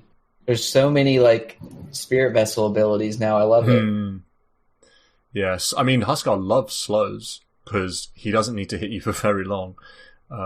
So he loves the slow. That's really big for him. And you can't regen through his burning spears. Yeah. Adam, I'll let you do the next hero because it's your favorite hero. Invoker. Okay, so we're back to Forged Spirits spawns 2 units with 4 points in Quas and Exhort, just like the olden days. Cataclysm cooldown from 90 to 100. Love that. Love to see it. Yeah. And then just some tweaks on talents.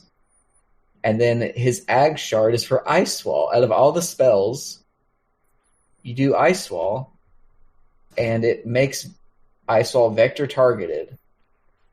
Well, So this is just nerfed everyone, because now everyone's going to do shit ice walls because they can't do the vector targeting. It's interesting. If you know how to vector target, it makes your ice walls amazing. Yeah. And they're 900 range instead of you being like on top of it. True. I feel like if you're a good invoker, though, you just turn to the side and ice path. But it's because you can cast it in with range now, though, rather than if you're on your hero. Yeah, but it means that if you're on your hero, and you turn to the side and cast it, you're going to reach the same point, maybe a bit further than the middle of the ice path. But less reliably, though, because now you can do a horizontal line ahead of you, which you can't dodge. Yeah, I mean, you wouldn't be able to dodge it anyway if you turn sideways, but you could reach further in front of you. But if you turn sideways and someone's ahead of you, there's only like a smaller amount of ice wall that could hit them. It's not like a wall. Who cares? It's Invoker. I don't know what's going on. Oh, Adam's had enough. Nah, he's back. Adam had enough. He left. Too much Invoker. I don't know what happened. It just like you just stopped talking, and then everyone went quiet. That was weird. Oh, well, you didn't miss much. Let's go to Aya then. I'll deal with the ball. No longer has instant turning before actions. He doesn't have 0 turn rate anymore? Feels bad. No longer has instant turning before actions. Does that just mean he now has a turn rate? Is that what they're saying? It looks like it. But what is it? It doesn't say. Okay. Attack point increased. That's quite annoying. Anyway, base damage buff. Yeah, base damage buff is quite nice. I'm going to read these because it looks like some of them are important. So some number changes to tether, movement rescaled, heal transfer rescaled or reduced. Spirits now has the in and out sub abilities again. Wow. Do you remember how much the pros freaked out? Was it Crit that was like, my favourite hero's been ruined? Yeah. Remember that tweet? Had to press W for it to keep going in and out. So now it's back to being a hard hero to use spirits. DF. Man. OG wouldn't have won TI with this change. Let's see. Spirits increased. Damage increased. Spirit collision damage increased. Overcharge attack speed change. Overcharge now grants spell amp. That's interesting. Zeus Io. Nice. Relocate cooldown increased. Nice. And then tether. Ending tether now stuns enemies touching it. We're back for 1.75 seconds and deals 150 damage. So that's quite a nice stun. It increases move speed by 5%, I guess, while you're tethered. So this is the Ag Shard ability. Yes. Yeah, that's tether stun. Very cool. Yeah, interesting. We'll see how that one plays out. Jakiro, another fan favourite. We have the Liquid Frost. New ability. Grants Liquid Frost. Auto-cast attack ability. Causes your ice head to release a frost-based attack, slowing enemies by 30% and dealing 20 plus 2.5% of max health as damage per second for 4 seconds. That's a lot of damage. That's a lot of damage as a percentage. What? That is good. So is it saying it's dealing... just toggle Liquid Frost and Liquid Fire? Or... Yeah. Can it do both? I reckon you could do both at once. Yeah, I think so. This is an auto-cast attack ability. So Liquid Fire is an auto-cast attack ability as well. Maybe you can't do both then? Maybe it's one or the other. Well, Liquid Fires is like 4 seconds and Liquid Frost is 12 seconds. So maybe you just toggle, like you do each. You mean you do one and then you do the other? I think that sounds right. So it's a good slow, 30% on this right click. And then this crazy max health damage. So that means you're guaranteed to do, what, around 12, 13%? Yeah, that's a lot of damage. That's a lot of damage, as they say online. Yeah. That's really good for scaling. I mean, you got a 30% slow, and then you add the dual breath slow, and then you add Ice Path, and then you add Macropyre. I mean, he's the king of dots, and you just gave him another dot. That's fun. Do you think Ice Frog created this hero 12 years ago, anticipated this Aghanim Shard to give the Ice Head something to do? Because that Ice Head's been dormant for a long time. Yeah, I mean, it's just Ice Path, right? And that's it. Does that one do Ice Path? I guess that makes sense. But the other one gets 3 abilities. Yeah, so he only got it's 3. about time.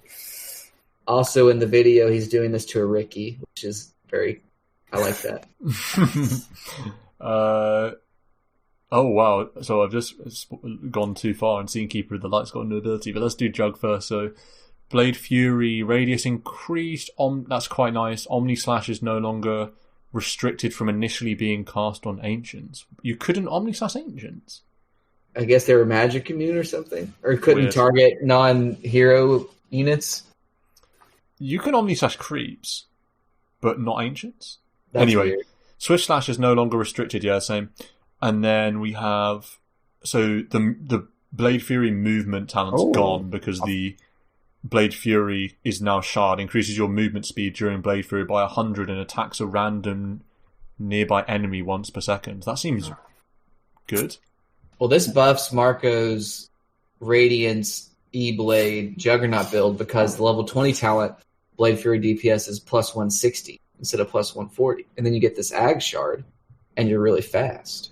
So it's pretty strong to attack an enemy once a second in Blade Fury. I don't know, once a second isn't very much, but yeah, 1 second is big right not that clicks. much. It was a really nice talent for the movement speed, and now you have to buy this 1.4k shard to get the movement speed. Feels like Jug's worse off. Interesting. Marco, good luck. Cottle. Oh my god. 2 bullet points take up about 10 lines. Fuck. do you want me to do it? Have you read it? Marco can't be bothered to read. Go ahead, yeah, go on. It says, Chakra magic can no longer be cast on enemies, so that's like no more mana drain. That's nice. Remove Blinding Light as a basic ability, so no more of that W. Ooh. Blinding people. And then we got added Solar Bind as a new basic ability. Lowers the target's magic resistance by 15, 20, 25, 30%, and causes the target to become increasingly slowed the more the target moves. Oh, that's kind of cool. Is there something like that in the game already? I don't think. More slow the more you move. That's cool. That's interesting.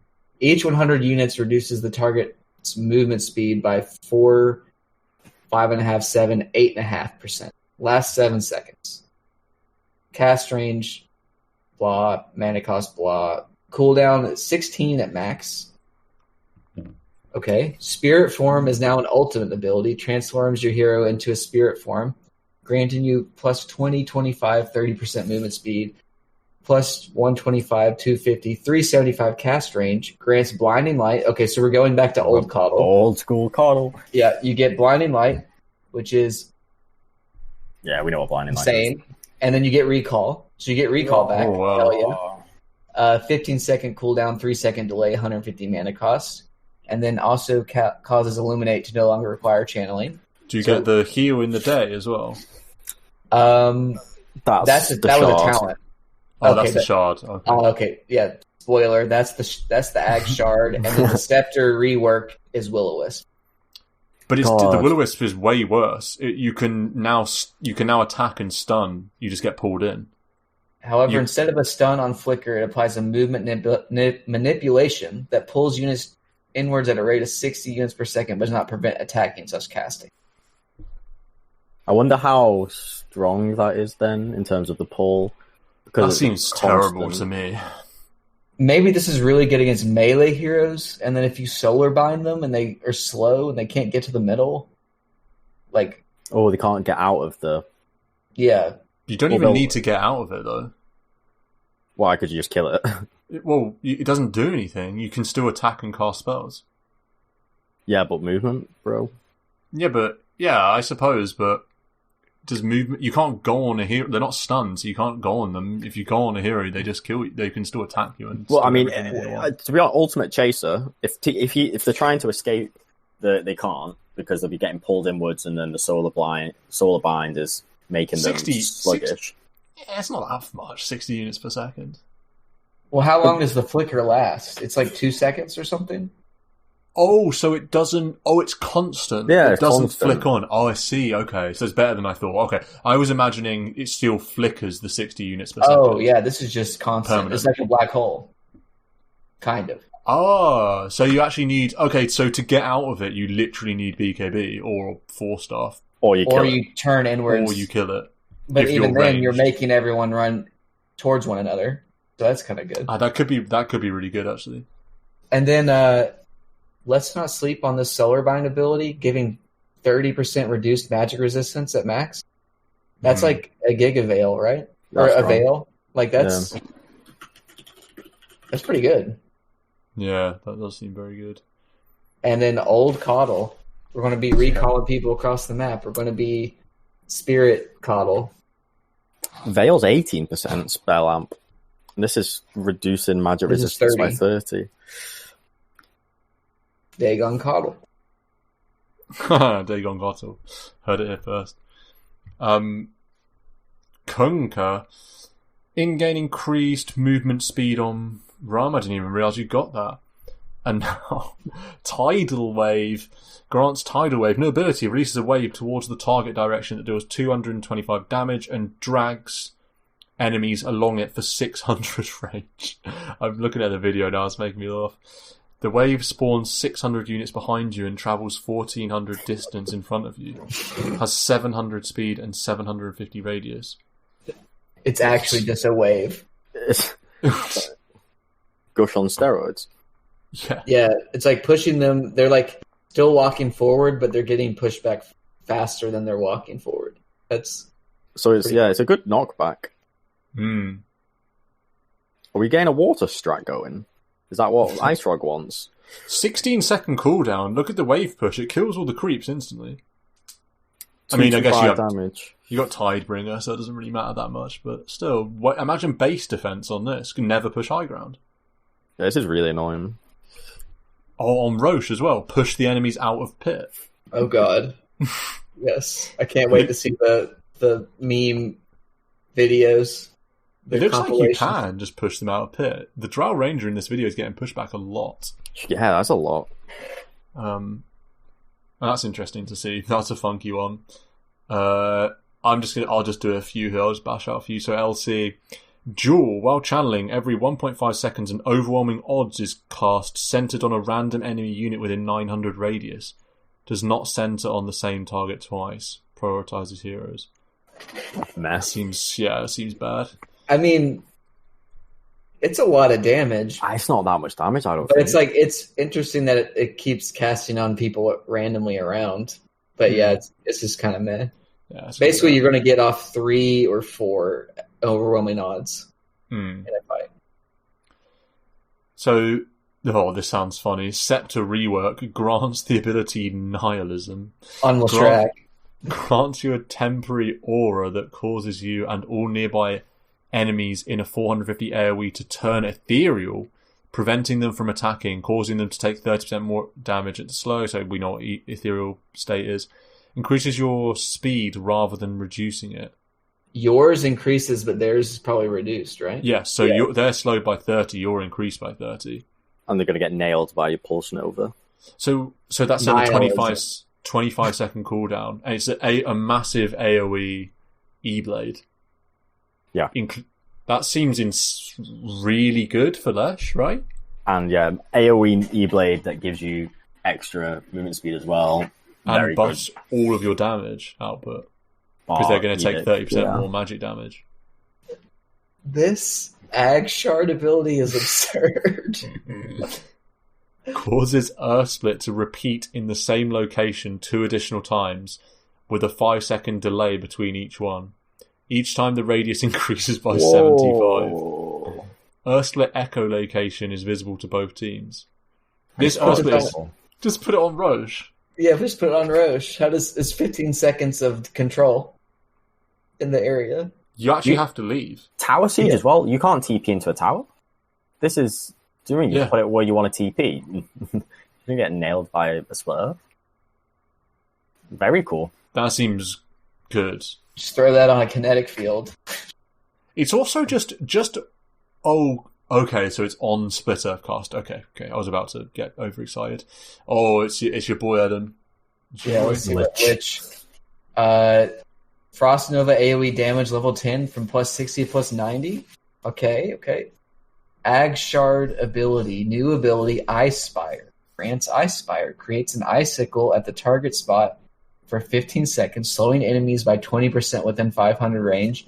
Chain Frost can bounce to the icicle if there are no other enemies in range. Can cast Frost Shield on it. Has 300 health. Cast range 750, mana cost 150, cooldown 25. Cool. That seems cool, yeah. Actually cool. Yeah, so you can do this as if there's only one hero around, you just make this Ice Spire, and now you have bounce targets, and you just suck them towards the Ice Spire with the Frost Shield on it too. That is cool. Mid-lich, back. It was already back, baby. Yeah. Yeah, that's very cool. I like that. It might be trash, but I don't know. I think if you were like going for a core lich, it's actually pretty sick. Because you can just solo kill people now. You don't need to wait for a team fight.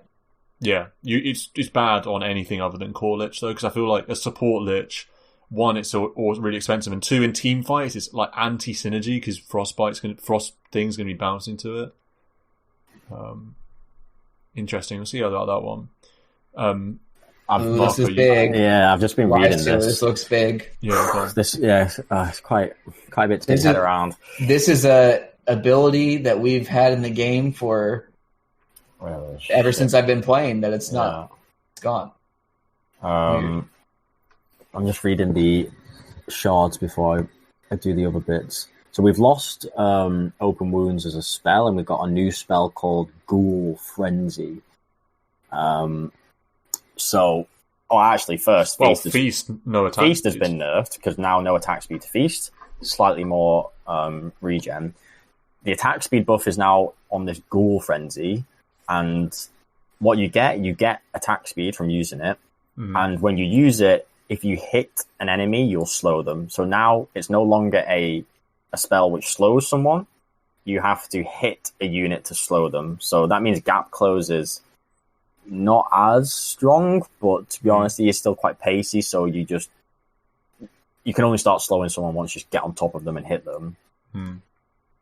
Okay, so kind of middle. But this is a 24% slow for 1.5 seconds at max, and then a Hyperstone.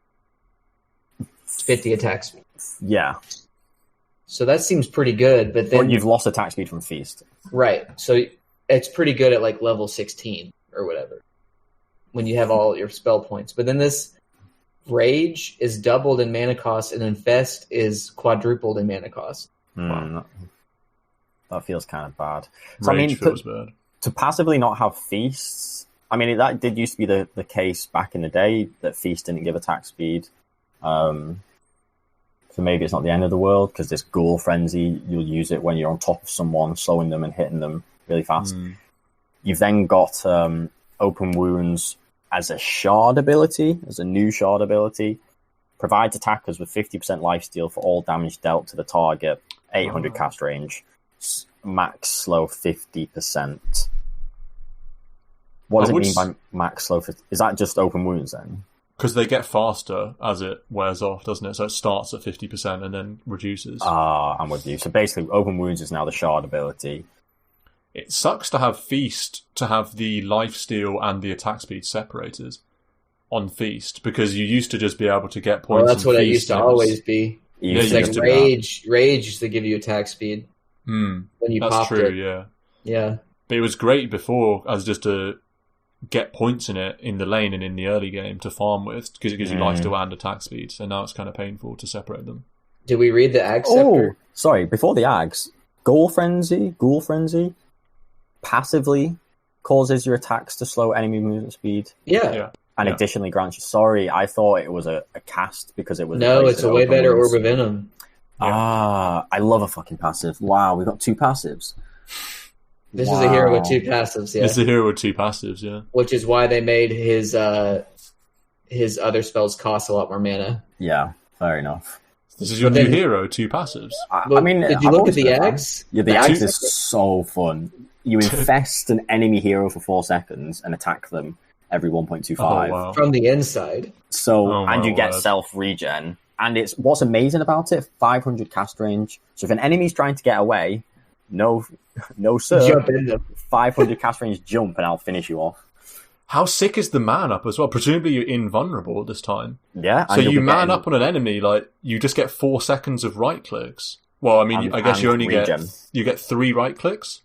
This is you're no longer. I'm not trapped in here with you. You're trapped in here with me.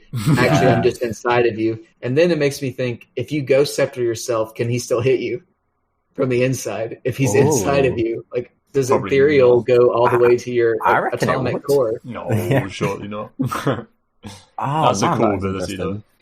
So, at the end of the day, we've got a new ability because of the shard, and we've just pushed open wounds to the shard. I don't really think you care for open wounds as a shard ability. I don't think, because you never really max. It's not like you maxed open wounds. It's not like you're desperate for that. You was always anyway. It would scale in range is all it did. So it's like I think later this is a better hero in the later game. I think the laning is weaker because you don't get the extra value of feast plus attack speed. But this 24% movement slow that if you get the level 20 talent is a 32% movement slow on your right click is like really good. Also, this Ghoul Frenzy passive or better Orb of Venom might be really strong in the lane for just manning up, just running down enemies that try and contest the farm. You'd be like just maybe 2 points in it or something. You can't get rid of it as well, which is strong. It's not like an LC purges it off or you mantra it off because it's every right click it applies. Yeah, that seems like he's just a complete lane bully now. He doesn't farm as fast, but he's a crazy lane bully, very strong in lane. Right, that's very cool. This is Marco's hero, man. 2 passives and an ult that's unusable because of mana problems. Now that it's 200. Yeah. I am a big fan of Iso, so. All right. Well, we gotta stand specialist. Special. Go. Lena, let's go. Base damage reduced or changed. It's it's higher, isn't it? No, it's lower at the max stand. It's the same at the low 50, end. Okay. Oh, whatever. Base armor reduced by 1. Fiery Soul's attack speed increased. Nice. Right click Lena. Light Strike Array cooldown increased. That's a big nerf for the 4.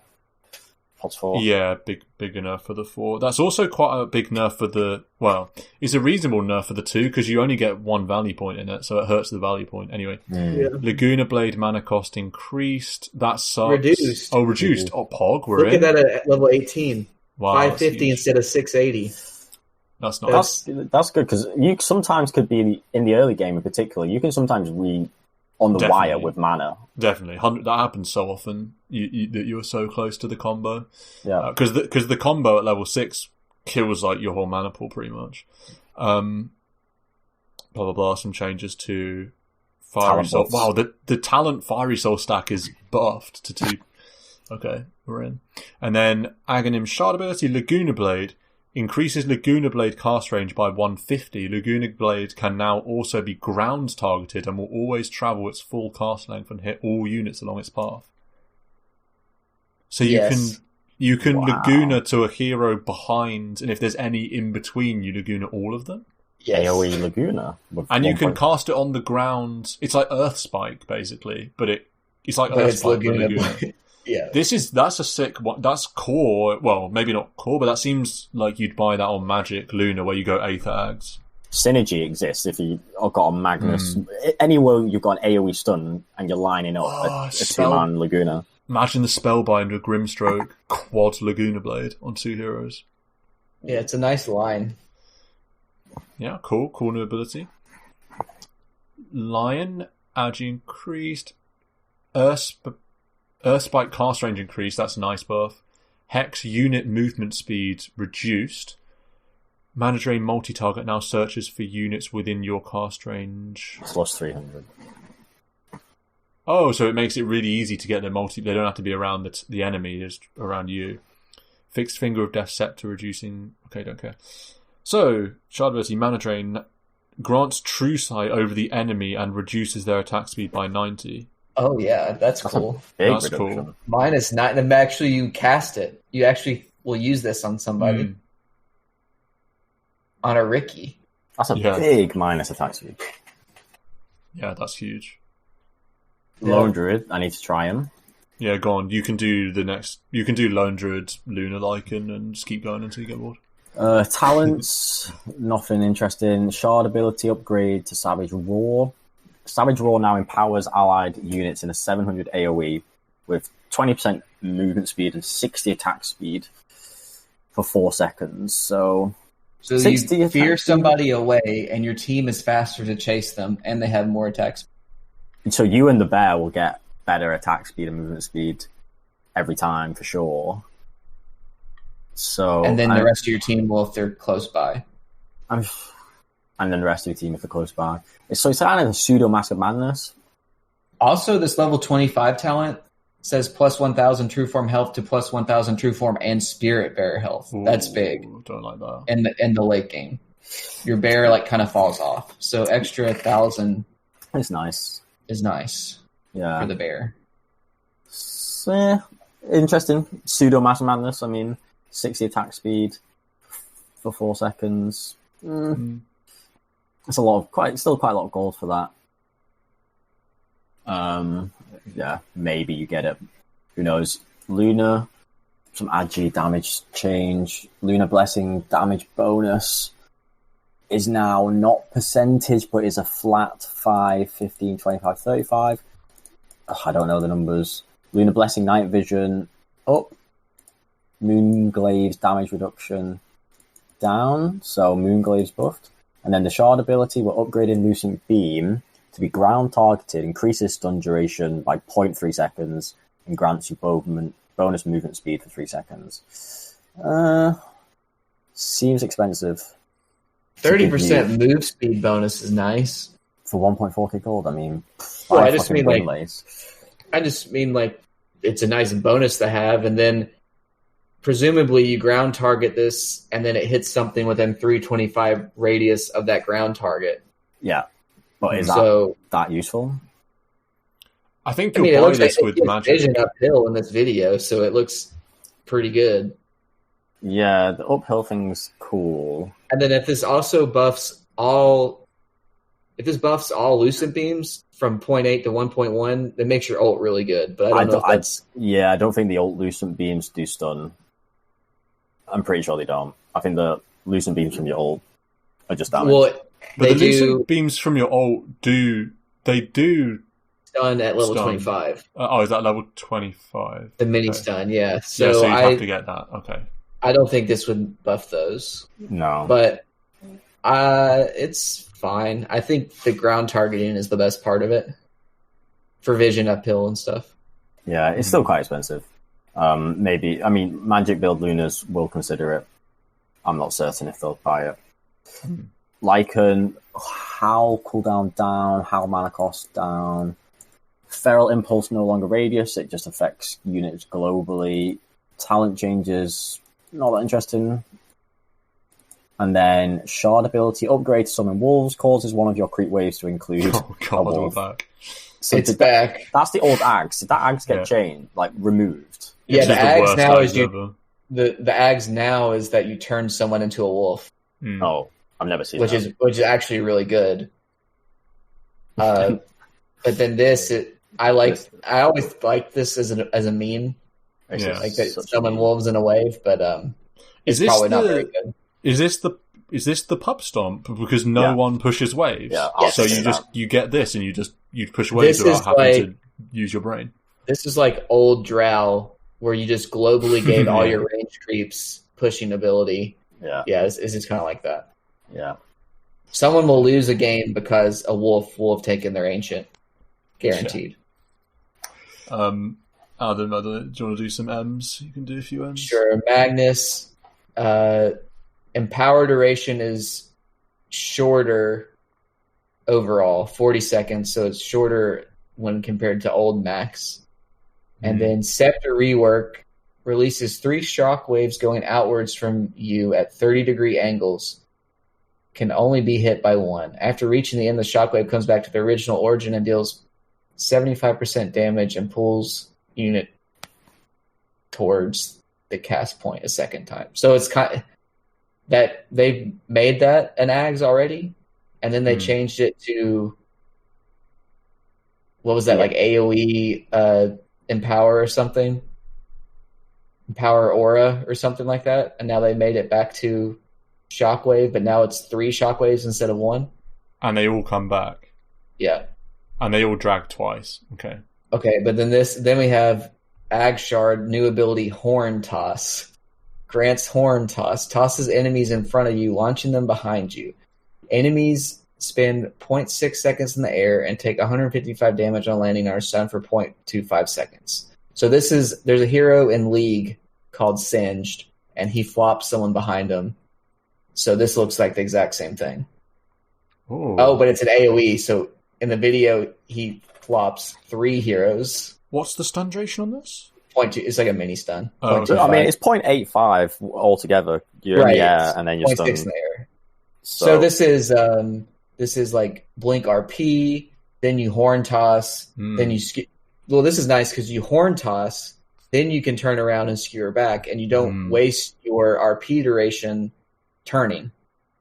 So that's kind of cool. It's like it makes Blink Skewer easier to land, like way easier to land, because I presume it's an AoE around your horn. So you blink, Horn Toss, and then Skewer, and it makes it way easier. That's pretty sick, actually. I think you could see this for sure.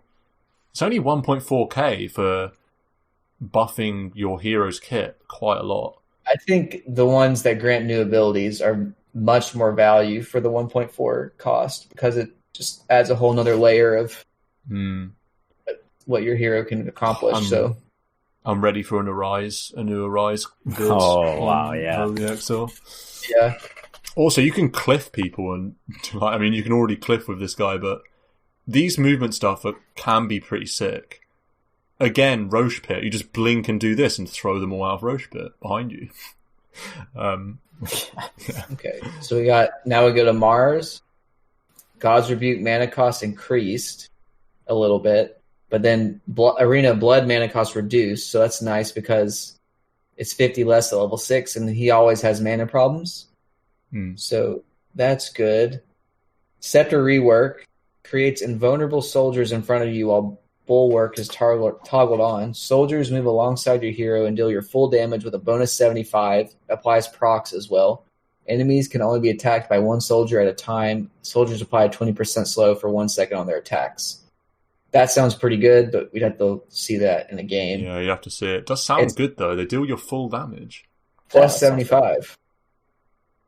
So this is like what I imagine. So this gets rid of the very low W, the God's Rebuke cooldown. So, but what you can do here is Arena Blood, throw someone into the wall, and then Bulwark in front of them, and you got all these soldiers attacking.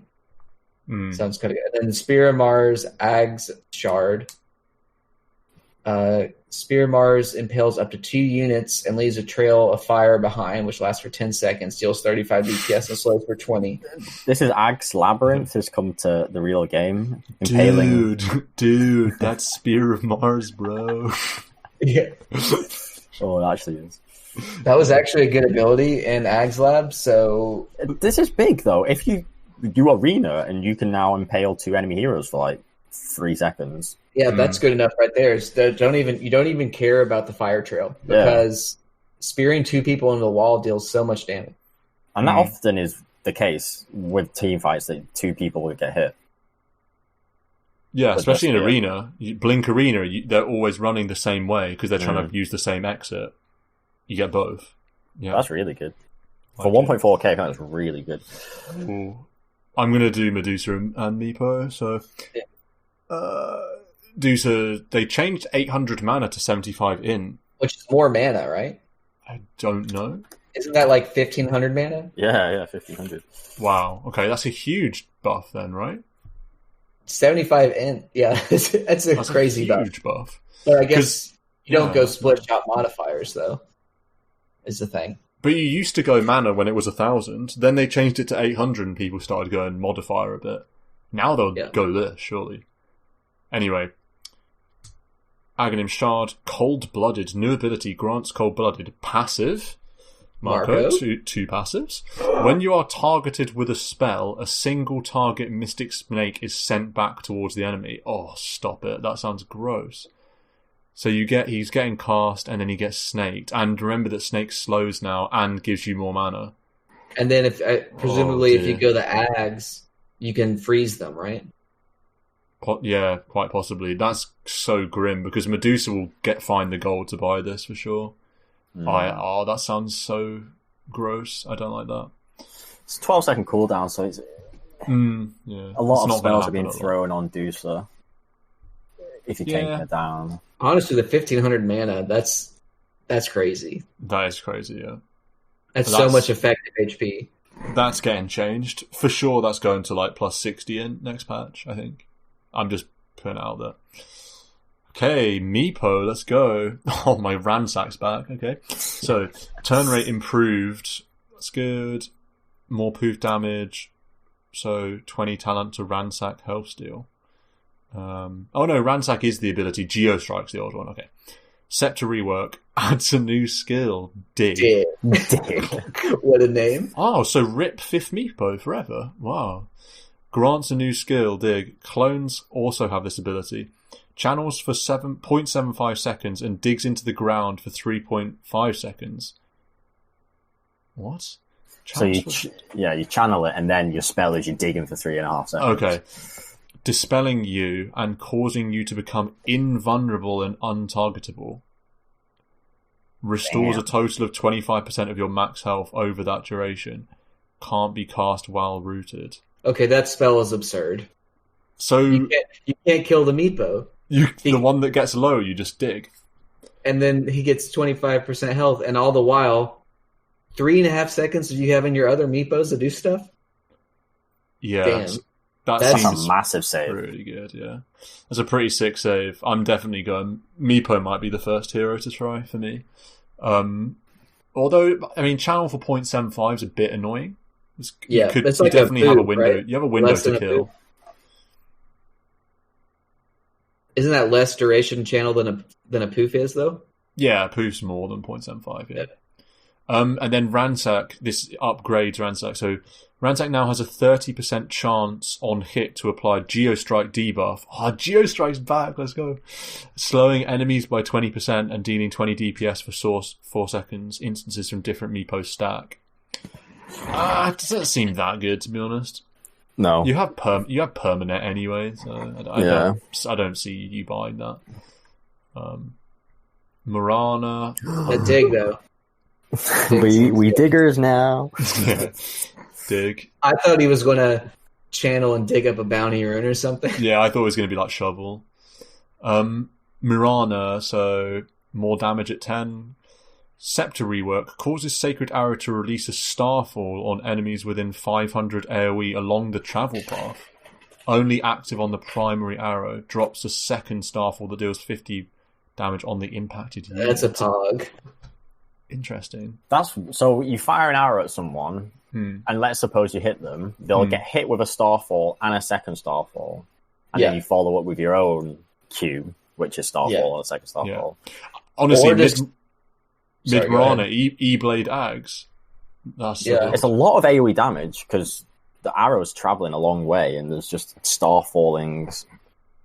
Also, you just purposefully... Well, I guess you wouldn't need to purposefully, but you could, like, throw this down a lane on the next and, like, not hit it. Yeah, you just clear waves with it.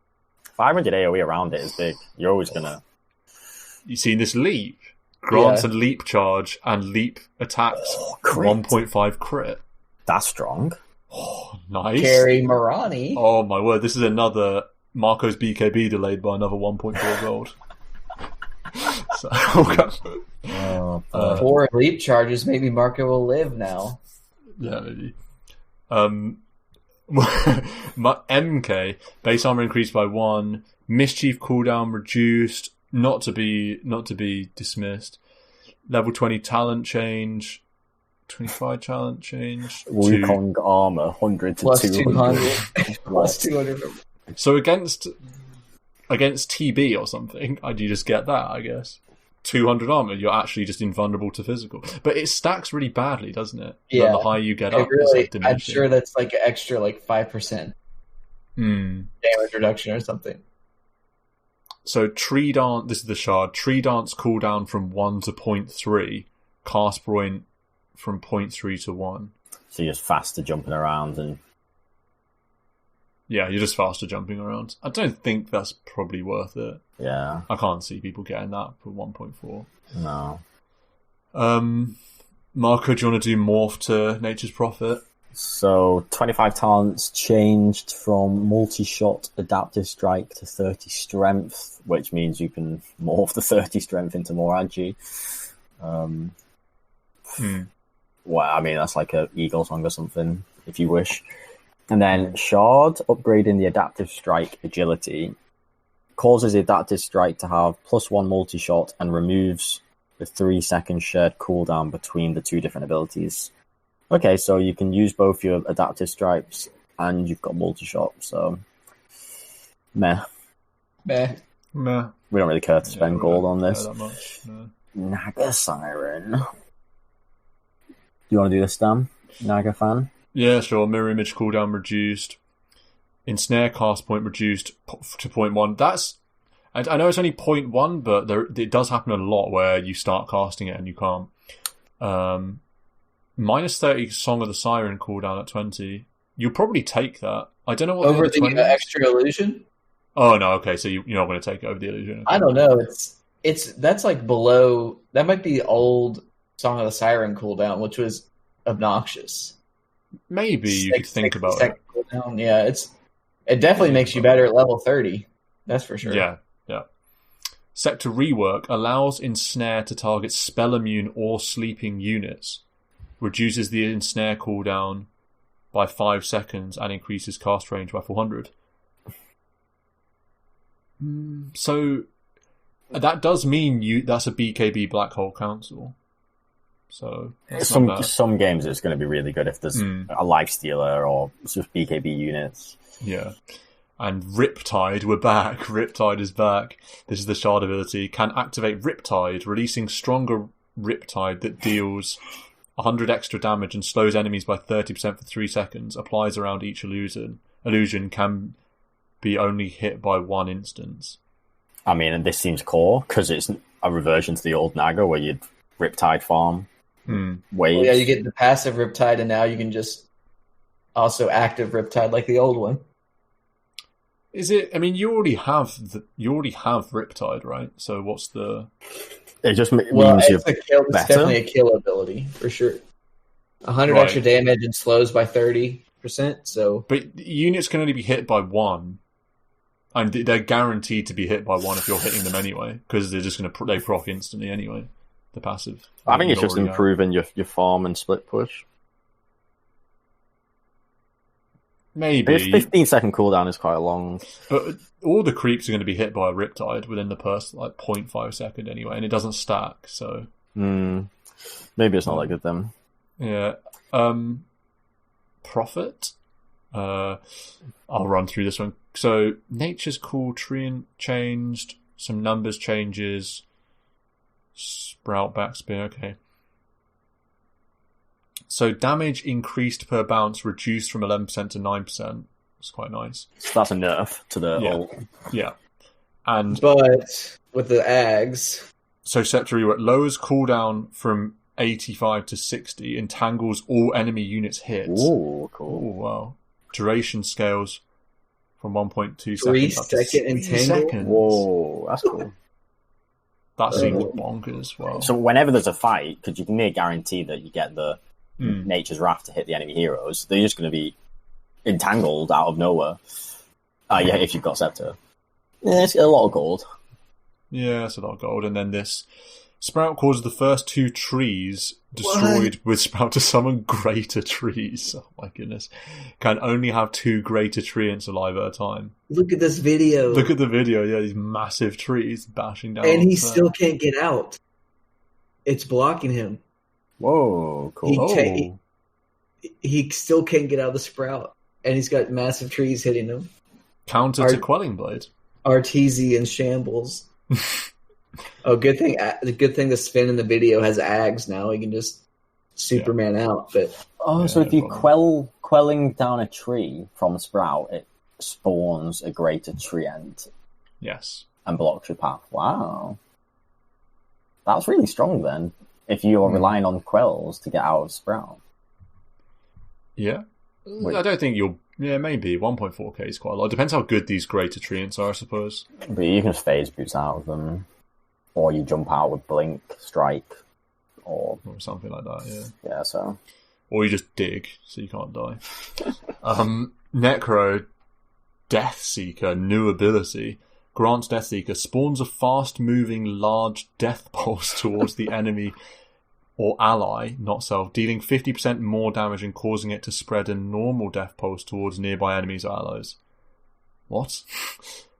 So it's a new ability that's castable on an enemy that does twice as, dealing 50% more damage than a normal death pulse and spawns a death pulse to the other heroes. So it looks kind of like Winter Wyvern's Splinter Blast. Splinter Blast, yeah. So you've got 1.5 stronger death pulse that you can target on someone. And then that splits amongst everyone in the AoE, regardless of healing or hurting. So it's pretty good. Interesting, yeah. I mean, the strength of Necro, it's not like it fixates on death pulse. It's more that this tanky AoE dot damage over time geezer.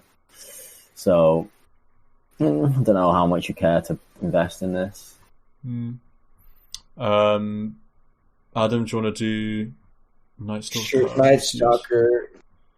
They flip-flopped some talents, so at 15 now he has plus 10% Hunter in the Night movement speed, so that's pretty good. Makes you faster. And then the Ag Shard also upgrades Hunter in the Night and says during nighttime you can cast Hunter in the Night. Consumes a lesser creature, instantly killing it and restoring 25% of your maximum HP and mana. Can only be cast on non-player units.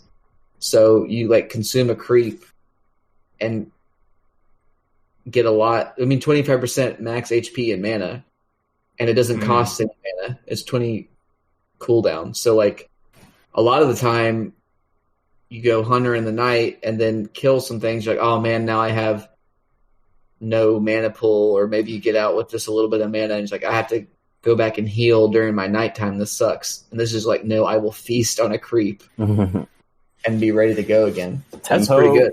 Yeah. Also, it's terrifying that he just consumes a creep out of nowhere. Yeah, it's quite scary. Next. Yeah, so Vendetta damage up, Impale cast point down, which is pretty good. Easy to get Impale off. And then 1 talent buff. The Shard upgrades your Vendetta and causes your Vendetta attack to reduce magic resistance by 20% for 4 seconds. And it increases Vendetta movement speed, unlocking max movement speed. So in certain games, if you've got... faster than max. Moving fast, but then if you've got magic synergy, this Shard ability is decent. It's similar to a Veil, to be honest. Yeah, it brings back the old, magic damage burst mix where you would pop out and Dagon and Mana Burn and stun somebody. Yeah, so it's helping. I mean, you still have to spend 1.4k to get this, which is just building a Veil. Yes, it increases your movement speed. 40%. That's a lot. Yeah. Maybe. Yeah, we'll see. It's not amazing. Ogre, base damage reduced by 2. So Ignite changes. First instant of Ignite is dealt immediately. I mean, you'll still have the chance to blink dodge the Ignites. It's not that big. So 25 talent change from 60 movement speed to 20% bash for 1.5 seconds. Okay. Here we go, Marco. Here's your carry ogre. Here we go. And the Aghanim Shard is grants Fire Shield, creates a shield around the target ally or building, absorbs 70% of the damage from the next 3 attacks, launches fireballs at the attacker, dealing 125 damage, can be multicast. Last 25 seconds can be multicast. So it's only 3 attacks, but multicast seems really good. Also, it's on buildings. So absorbs 70%, so you still take damage, but you just take 70% less, and they get fireballs that deal 140 back. Yeah, I mean, multicasting this in a fight is going to be crazy. Yeah, definitely. Yeah, that's pretty strong. That's fun. I like it. Yeah, and then Omni Knight, we've got Heavenly Grace duration reduced. Hammer of Purity, new ability. Auto attack ability causes your next attack to deal bonus pure damage equal to 25 plus 150% of your base damage. You are healed for the amount of damage dealt. Oh my god, we like World of Warcraft now, just PvE kind of gaming. Yeah. Mana cost 30, cooldown 6. Damn, this is like Battle Omni. This is like actual Battle Bruiser Paladin. Cool. That's Hammer exciting. I love that. Pulse Omni. That is such a mean name. Yeah, for sure. Adam, do you want to do Oracle? And I'm gonna skip and get ahead on OD.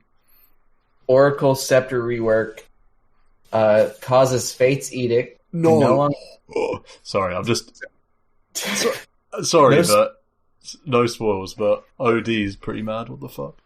Oh, first line of OD. The first line of OD, yeah. Causes Fate's Edict to no longer disarm allies or make enemies magic damage immune. So that you get the benefits for both ways, basically. If you cast it on an ally, they can still attack, but they're magic immune. And if you cast it on an enemy, they can take magic damage, but they can't attack. Which is a pog. Okay, so cause Fate Edict to no longer disarm allies or make enemies magic damage. So you just get the positive of either end of that exchange. Right. And then Ag Shard abilities on False Promise causes False Promise to have a 0.3 second fade delay invisibility. Because they got rid of the invisibility count at 20, and now it's minus 50% Purifying Flames allied damage. Which is kind of cool because you're not dealing nearly enough, or like not nearly as much damage healing somebody. I think the Ags is pretty sick. Because they don't come out of invis, even when they're attacking and stuff. They come out and then fade back in, right? If you look at the video. Oh, really? Okay. But it's 0.3 seconds, so it's like nothing to fade back in. Yeah, it's a quick fade. This is what it used to be when it got first shipped, right? That Oracle's ult used to cause, or used to grant invisibility. Wasn't that a thing? I feel like I remember always needing dusts against Oracle. I don't know. I think so. But I really like this scepter, and it's so expensive. But just imagine a PA, and you just permate Fate's Edict them. And they're always magic immune. But they're not disarmed. Yeah, I thought, interesting. That's interesting. So, and you just have Giga cast range because you're an Oracle. So, yeah. Yeah, that's cool. I like it. The ultimate buffer. Yeah. But how many name changes is this for OD? I've never had him not be Outworld Devourer. Has he ever been Outworld Destroyer before? I feel like Destroyer seems to ring a bell. Well, is it because he used to be Obsidian Destroyer? Was he ever Obsidian Devourer?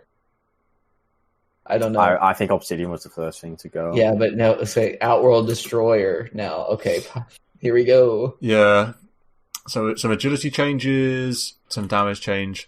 Astral Imprisonment cast range increased to 650 at all levels. That's insane. Why? Astral Imprisonment Scepter upgrade cast range bonus reduced from plus 300 to plus 150. Astral Imprisonment duration reduced from 4 to 1. That doesn't matter. Just this means you're going to deny every range creep in the lane, because the only thing that stopped you from doing that before was the cast range on W. Now you You just press cast range on the super long cast range. Doesn't matter if it's 1.75. That's easily enough for you to deny their range creep. So Astral no longer deals area damage. Okay. No, you can't farm the wave. Yeah, you can't farm it. Okay, so Astral Imprisonment damage to a single target increased. 120 at level 1, that's a lot. Yeah, it was already 1, wasn't it? It was already 100. 120 is a 20% buff. That's true. That makes it one of the highest damaging spells at level 1. Also, it's at 650 cast range. Yeah, so which is insane. Yeah. You should always go to the rune fight now with Power. Yeah, definitely. And Astral Imprisonment mana cost reduced. That's nice. Astral Imprisonment now steals max mana from enemies. It doesn't increase your current mana values, and it doesn't reduce the enemy's current mana value directly. Okay, so it steals max mana. Arcane Orb mana cost changed to 20% of current mana at all levels. So that means you never run out of mana, right? You never can not cast this ability. Yeah. Okay. Arcane Orb cooldown increased to 6420. Fine, as long as it's still 0 level max, we don't care. Arcane Orb damage increased from... Okay, OD is going to be broken. 14%? This is too many number changes. 14% on a spell that you can get 1 level in and cast forever. Well, it's 6%. It's 6-second cooldown. At level 4, you cast it forever. Yeah. Okay. But I meant mana-wise. You can just keep it on. At level 1, it's going from 7.5 to 14. That's a double. Which... Essence Flux no longer has an active, so it's just passive again. Fine, so you don't get the slow. So Sanity's Eclipse no longer provides his other abilities with a mana capacity charge counter. Okay, so you don't get... I didn't even realize you got that. Sanity's Eclipse base damage increased. Okay, so another buff, 50 more damage. And Sanity's Eclipse cooldown reduced. So it's now 30 seconds less. And this Aghanim Shard seems insane to me. Essence Flux becomes a 1.5 second channel ability. Swaps your current life... Okay, so the channel sucks, but swaps your current life and mana totals. Only transfer 70%. That would be good if the channel wasn't so long. It's Sunder. It's self-Sunder. 1.5 is a lot of seconds to channel. But you're always going to be full mana at when you've got max Essence Flux, you're always going to be full mana, so you're always going to get 75% heal. Also, you can do it again. Like, you can do it the opposite way if you wanted to. You could turn you could turn all your health into mana and just go really low health, which is funny. You could do that. Yeah, that's interesting. 1.5 channel is, I think, pretty prohibitive, but yeah, I don't know. I'm not sure. But you astral summon and then get all your health back. True. Yeah, with the astral. Then continue the fighting. Yeah, true. Good shout with the astral, actually. Yeah. Marco, do you want to do Pango, PA, PL? Pango, okay. Shield, crash, damage. Up at early levels, mana cost down. Cooldown improved, okay. Some talent buffs. Aghanim Shard's ability, roll up. Grant roll up. Turns you into a protective ball for up to 4 seconds, gaining magic immunity and allowing you to turn. So this is just like your ult. Can be cast... Oh, wait. Can be cast during Rolling Thunder to temporarily pause it. Watch the video. Oh my god. Can cast Rolling Thunder and Shield Crash during roll up. Okay, so you're just a ball on the floor. If enemies attack you during roll up, you will roll away from the attacker, applying Rolling Thunder. It looks so dumb. This looks so crazy on the videos. It's so ridiculous. So, I mean, what a defensive spell that you can become magic immune for 4 seconds. And then if someone's hitting you when you go into this roll-up, it makes you then apply Rolling Thunder. So you'll then just run and hit into them. Oh, it just does a little roll for 0.75 seconds. God, this is so weird. Yeah. This is so weird. But then you can also roll into somebody, go into roll up, turn around, and then hit them again. Hit me, bro. Yeah. Because, you can... I mean, kind of jokey, funny stuff. I can imagine it being really annoying sometimes if Ice is using it or something like this. All right, PA, this should be exciting. I have to go to the bathroom. Bathroom break for me. You guys do we have permission to keep going or what? Yeah, you can keep going. Yeah, because me and Marco aren't going to make it through the whole patch anyway. So yeah, at least not on the pod. But I mean, we're nearly through all the heroes, but not. There's items, I'm sure.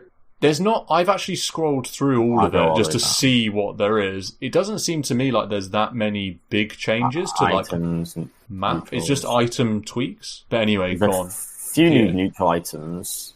Quite a few new neutral items. Okay, I haven't seen that. In all tiers, and then general updates. I'd like to read the general updates. Yeah, so would I, yeah. But yeah, just a lot of item stuff. So where are we up to? Phantom Assassin. Blur fade time for non-scepter reduced. That's very strong. Wait, yeah, you just become invisible faster. That's very nice. Good. Evasion down, whatever. And then talents. Don't really care for any of those. Yeah, go on, read this. But what, the Phantom Knives, new ability. Releases sharp blades around you and at 550 AoE, dealing 12% of the enemy's max health, and applies break. 12% of max health. So massive AoE break. It's okay, but yeah, the break factor, 3 seconds is really good. Tide, Bristleback, Axe. Spec, for example, 20-second cooldown for break. You're probably not buying it though, 1.4k. Yeah, just situational. If you need break, it's the cheapest way you can get break. Yeah. It's interesting that they haven't nerfed PA. And I have a feeling when we get to Sven that Sven won't be nerfed. And I just think all the heroes, they're releasing this big update, and I think in a week's time they might just see how it plays out with all the changes and then tweak heroes, because there's been I think other than Bloodright, really, it feels like there hasn't been any no big like nerf hammer changes. I think items, there's a chance that they get touched up. Yeah. So that's quite cool. Do you want to do PL? Scepter rework on PL. So the rework is Juxtapose can now be cast, destroying your other Juxtapose illusions. Is that how you say it? Juxtapose? Yeah. And quickly creating the max illusions it allows with a bonus 10-second duration. It's not worth 4.2, is it? Is it? Doesn't seem like, because all your illusions rush to the same target anyway, or you can make them rush towards the same target anyway. It's just creating 10 illusions instantly. But they last longer, 10 seconds bonus duration. Okay. But even then, you're just getting max illusions from all the right-clicking. Yeah, that seems pretty bad to me. Seems pretty bad. The Shard ability upgrading Spirit Lance bounces once to an enemy, prioritizing heroes. That's like what the old Scepter used to be. So it's just a mini version of that. Again, you don't really care to spend your gold on that. Yeah, it seems pretty bad. Anything else in the abilities? Phantom Rush, Agi bonus still... Oh, that's really helpful. The bonus Agi from Phantom Rush is still provided if the dash is cancelled. So often you can run towards the creep and stop yourself hitting it before you hit it, and then you don't get the bonus Agi, which is always really annoying. Yeah. Super mild. So Phoenix Supernova CD is up. Mana cost is rescaled. And we have Fire Spirits being upgraded. Causes Fire Spirits to become a passive ability. Every 7 seconds, a Fire Spirit respawns. Cool. Okay. Is that worth 1.4k gold?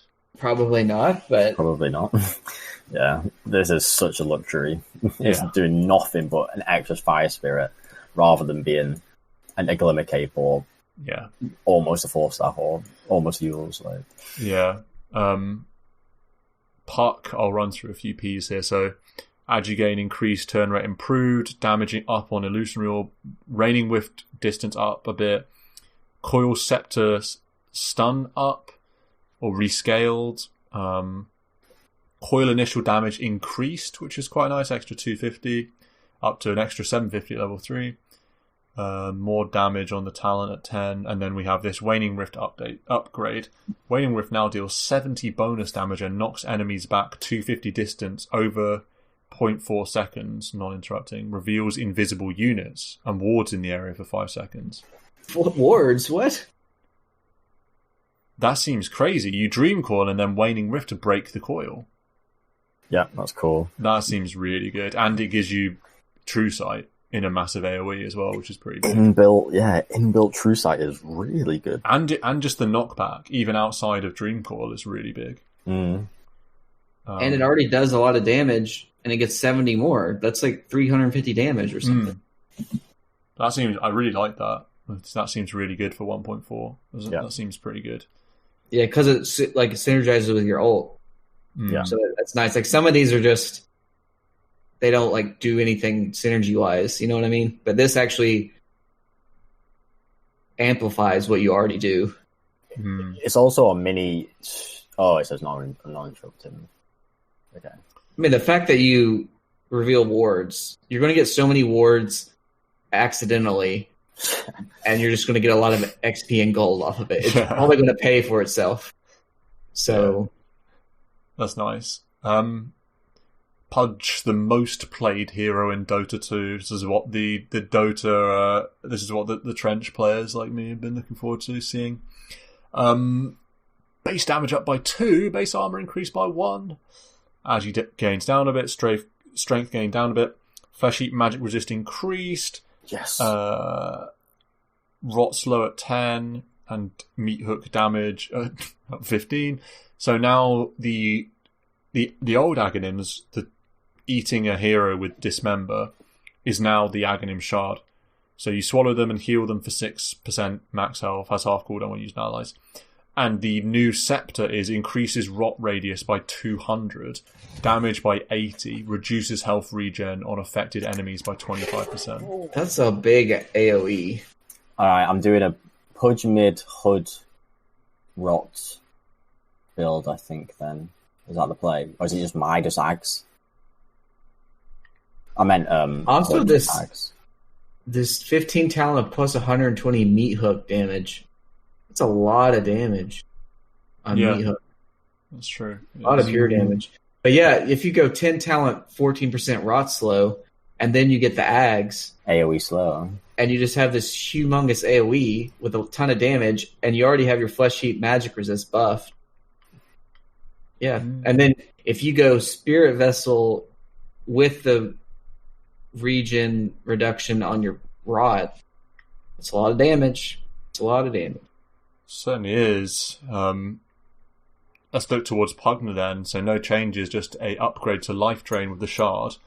Every 1.75 seconds of channel on an enemy, another secondary Life Drain is created targeting another random enemy hero in the cast range, plus 200. You'll continue to channel until there are no enemies hearable. This is trash. I can just tell you now, this is bad. This never happens. There's no. I just don't think that will happen. The only time that Life Drain is really relevant offensively is early game, but when you get to the late game, it's more of a heal. You're never just going to stand and channel Life Drain in the late game unless it's on allies. So I don't think I can't see Pugna ever buying this. And it's not like, if they just stun you, you lose all of them. It's not like, it will keep going like the main ability will. So it's actually just bad. Yeah, I think so. Adam, do you want to do a couple of R's? Yeah, so we got Clock. So level 25, no longer Scream of Pain Fear. That's gone. Oh, wow. On the talent, and then it's plus 200 Sonic Wave damage. But then Ag Shard upgrades the Blink. I wonder if they add the Fear. Releases a Sonic Boom when you blink at both your starting and ending location. Deals 150 damage and a 300 AoE and silences for 1.5 seconds. You can be hit by both. So no, Fear is gone. So hell yeah.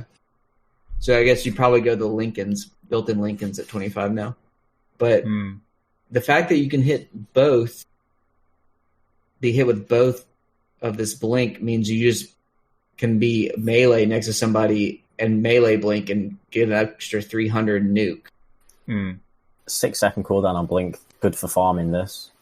You just blow in a creep wave like this. I think way cheaper than using your Scream of Pain to farm a wave. But I mean, you would use it with Scream of Pain, but now rather than Scream of Pain and hit for ages or wait for the second Scream of Pain, you blow in a creep wave instantaneously with Blink and Scream. That's true. That's nice. So rapid tempo. Because you can Scream of Pain and then blink away, and you'll probably get the wave, the whole wave. So you're a lot safer. It's so interesting as well, just adding this on every hero and the fact you can't buy it until 20. It means that if you're aiming to get it at 20, if you have like a really good game, you might be stuck with a decision at sort of 18 minutes, 17 minutes. Do I stick on 2k? Do I stick on 1.4k gold for 3 minutes and not spend it on another item? Or do I try and push for another item and get my 4-star or whatever now and then delay my shards? It's sort of interesting, the fact that you can't buy it until 20. You don't have that for other items in Dota. The silence aspect is really, really decent. Yeah, because 20 minutes in, silence is very, very relevant. Yeah. Nice way of getting rid of channels and stuff. Yes. And just, stopping heroes running up, blinking, or storm spiriting away, things like this. Basically another void spirit. Cool. We go to Razor, base 5 extra movement speed, nice. 1 extra base regen, very cool. Yeah. And then Storm Surge, Ag's ability, or Ag's shard, causes Storm Surge to have an 18% chance to release a forked lightning when attacked, or always when targeted with a spell, hitting this target and up to 2 other enemies, deals 120 damage and slows them by 50% for 1.5 seconds. I'm looking at the video. So there was a time where Razor's passive was if you targeted him with something, you debuffed yourself and slowed you.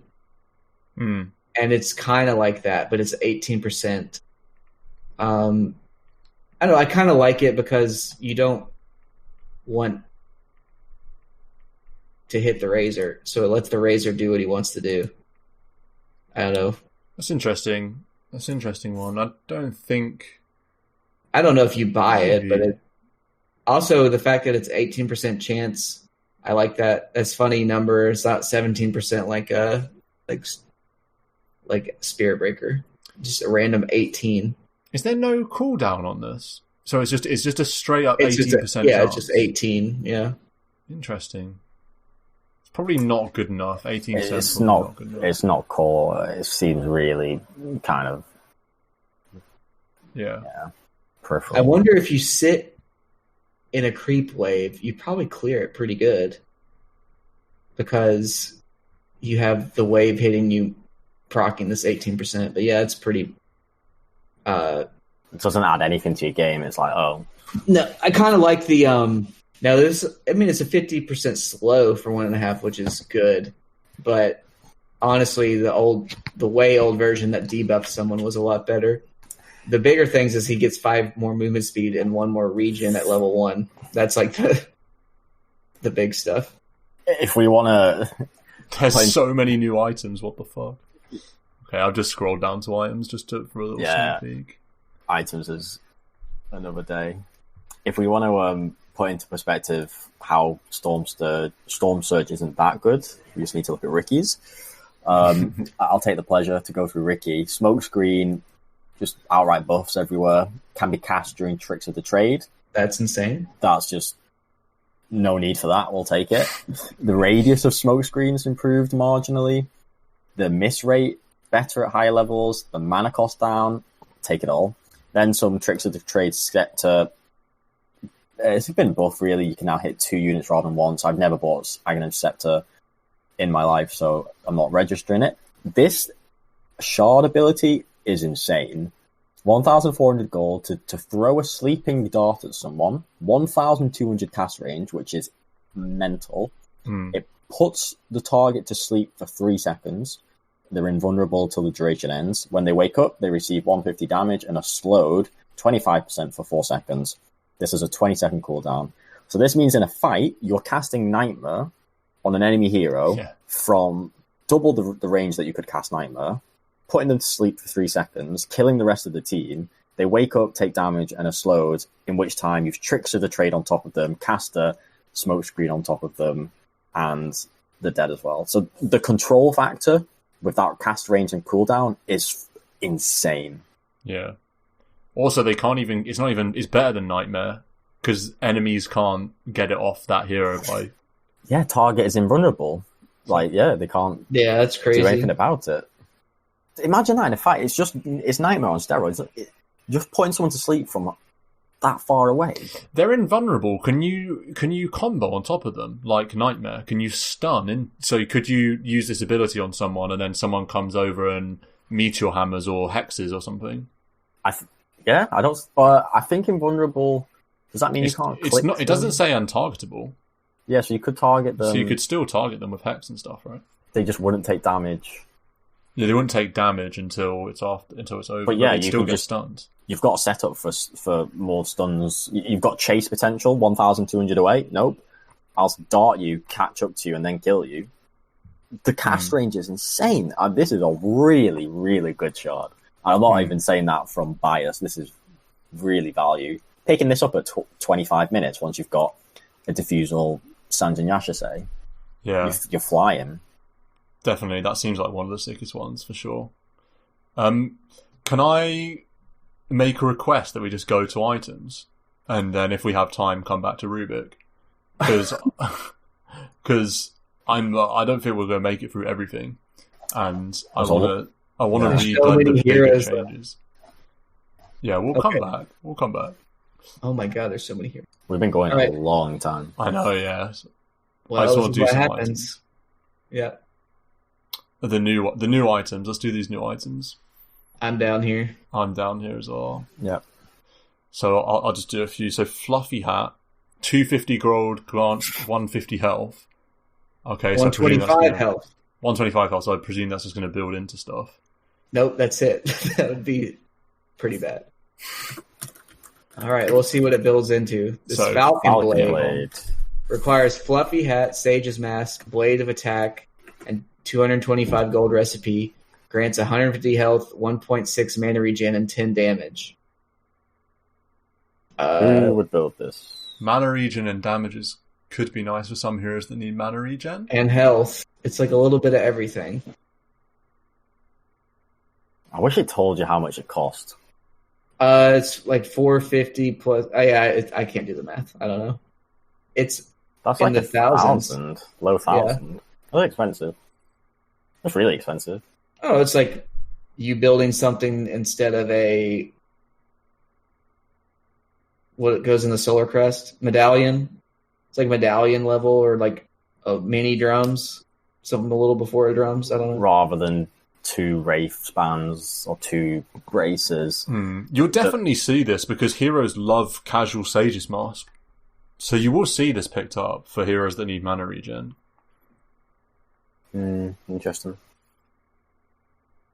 Yeah. Orb of Corrosion requires Blightstone, Orb of Venom, and Fluffy Hat. Provides 150 health, 13%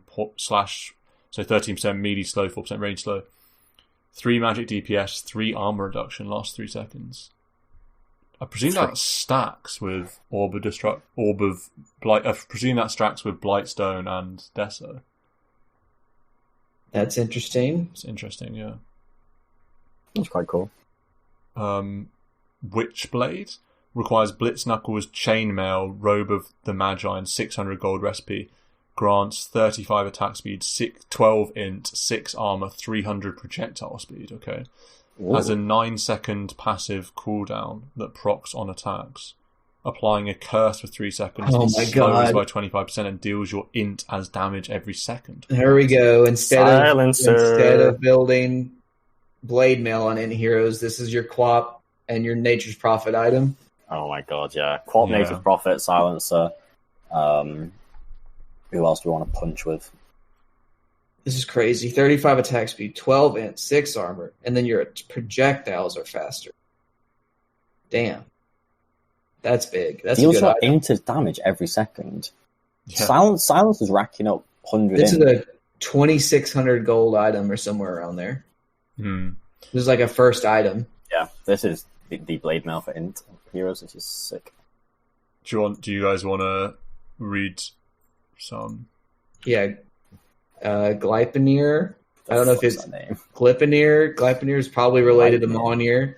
Requires Maelstrom, Rod of Atos, and a 700 gold recipe. This is an expensive item.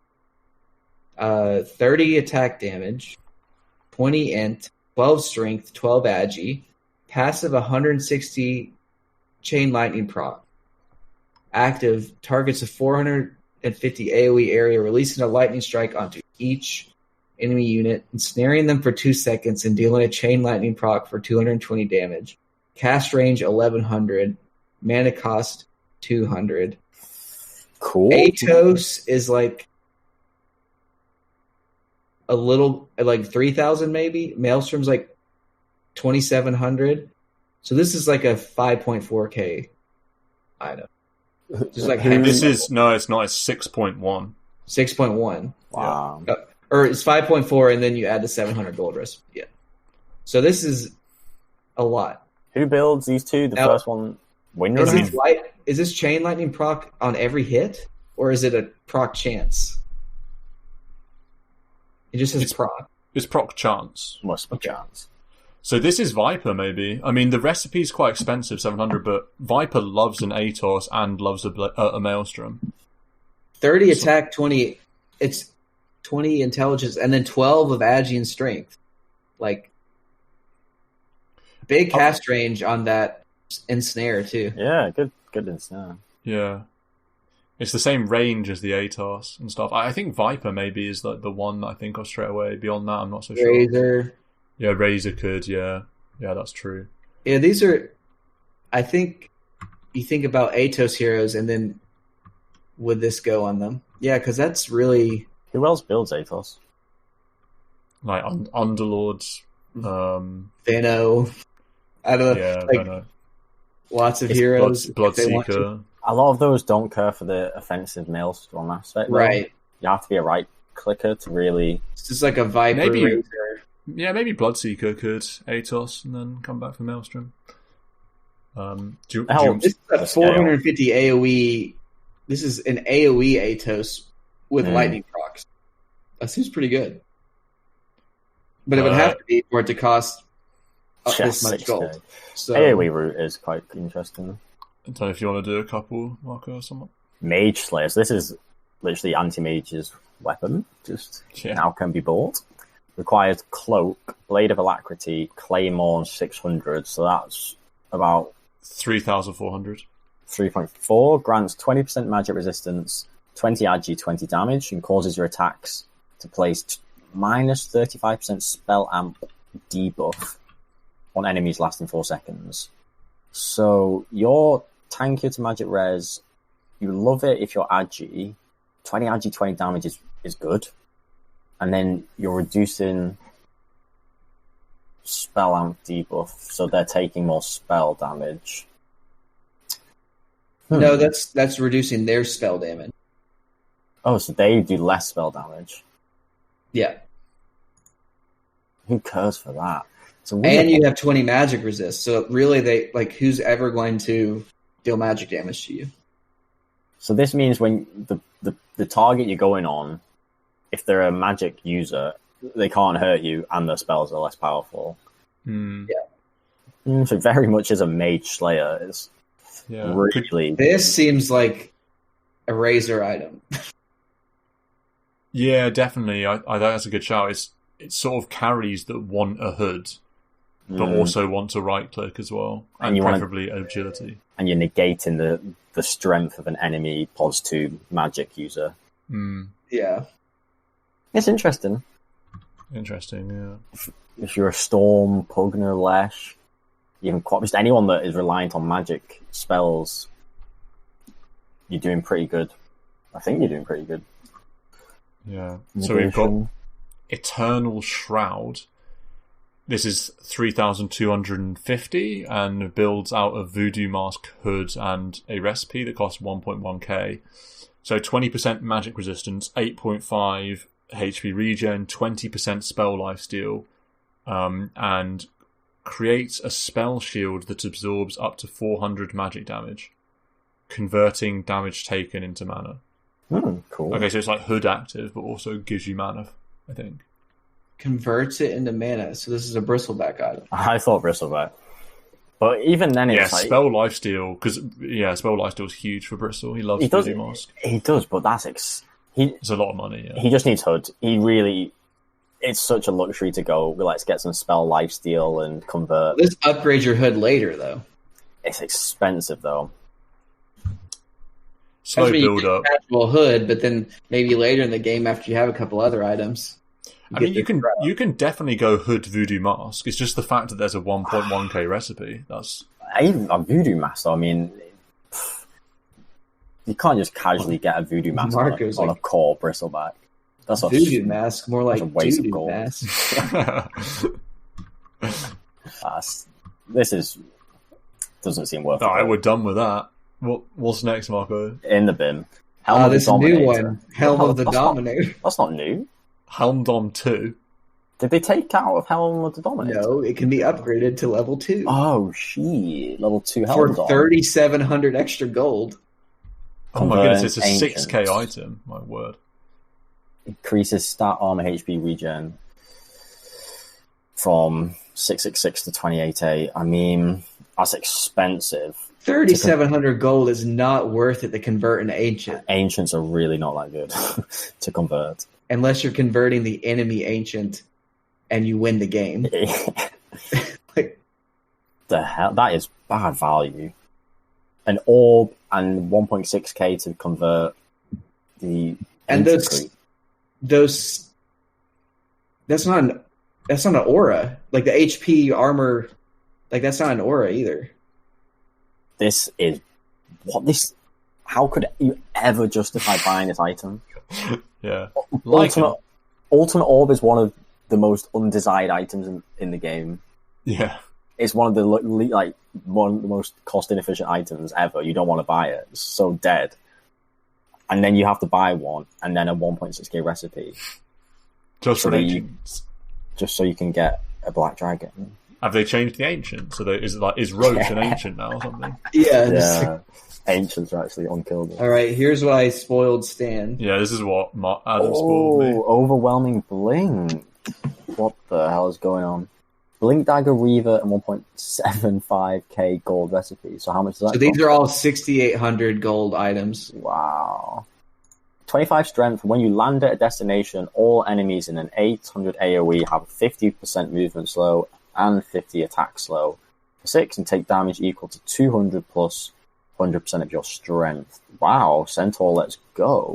So you get 25 strength. When you land at a destination, all enemies in 800 AoE have 50% movement slow and 50 attack slow for 6 seconds and take damage equal...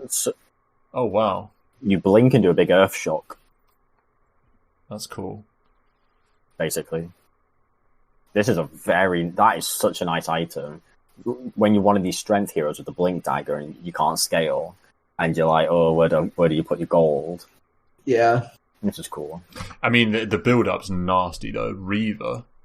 Yeah, random Reaver and a 2k recipe almost, 1.75. Yeah, it's that's like late game. But that's Super why they're sick, because there's one for each attribute. So now we go to Swift Blink. Okay. Blink Dagger, Eagle Song, 1750 gold recipe, grants you 25 agility. When you land at a destination, you gain 30% phase movement speed and 40 damage and 40 attack speed for 6 seconds. Woo. Let's go, Meepo. That's a carry item right there. That is sicko. That's a drow item. That's a agi item. If all of your Meepos get this, then you can... Because you farm Eagle Song anyway, because you go E-Blade. So all do you your just Meepos aren't getting it. Do you just go Swift Blink? Is that a fact that all my Meepos aren't getting it? Probably. Because it's just the blink holder that will get it. Oh, true. Yeah, that's true. Yeah, but they're all getting the stats though. The 25 agi. Yeah, value. Okay. And then Arcane, I'll just round it out and we'll discuss all of them, I suppose. Arcane Blink requires Blink Dagger, Mystic Staff, and 1.75. Again, it's the same stuff. Grants you 25 minutes. When you land at a destination, gain minus 50% cast point and 25% ability CDR for 6 seconds. Does not affect items. You're getting off the fastest black holes ever. Yeah. That seems like the most the underwhelming one. 25% ability cooldown, like Blink Initiator, Blink Alt users. I feel like a puck. Pretty good. Yeah, use all your spells and they're up 25% faster. No one gets Blink on puck anymore, though. You do now. Yeah, you do now, yes. I mean, this kind of replaces a Octarine in a sense. Yeah. I don't know. I think the cast point, that'd be very interesting to see how that works. Anything care for that? Are there any heroes that get Blink? Enigma, I think this is a very good Enigma item, but it's very expensive, obviously. There are hardly any int heroes that get Blink, especially hard farmers. Just looking at the heroes now, it's like Tinker doesn't care about CDR, and then we've got Wind Ranger maybe. Prophet. Batrider, somebody that Nature's farms a lot, but it feels like you'd rather Nature's you get the Swift Blink. Like the Swift Blink seems really good. Yeah. For Nature's, that's true. I think Arcane is the least cool of the least wowing of the three. I feel like just buying it on Octarine and you're better off. Yeah. Can I just say I'm in Dota now and I'm in the heroes page, and Hoodwink's icon looks so dumb. It looks so bad. Oh my god. You've been hoodwinked. Oh my word. We got one more new item. Yeah. The Wind Waker. Pog, any Zelda fans?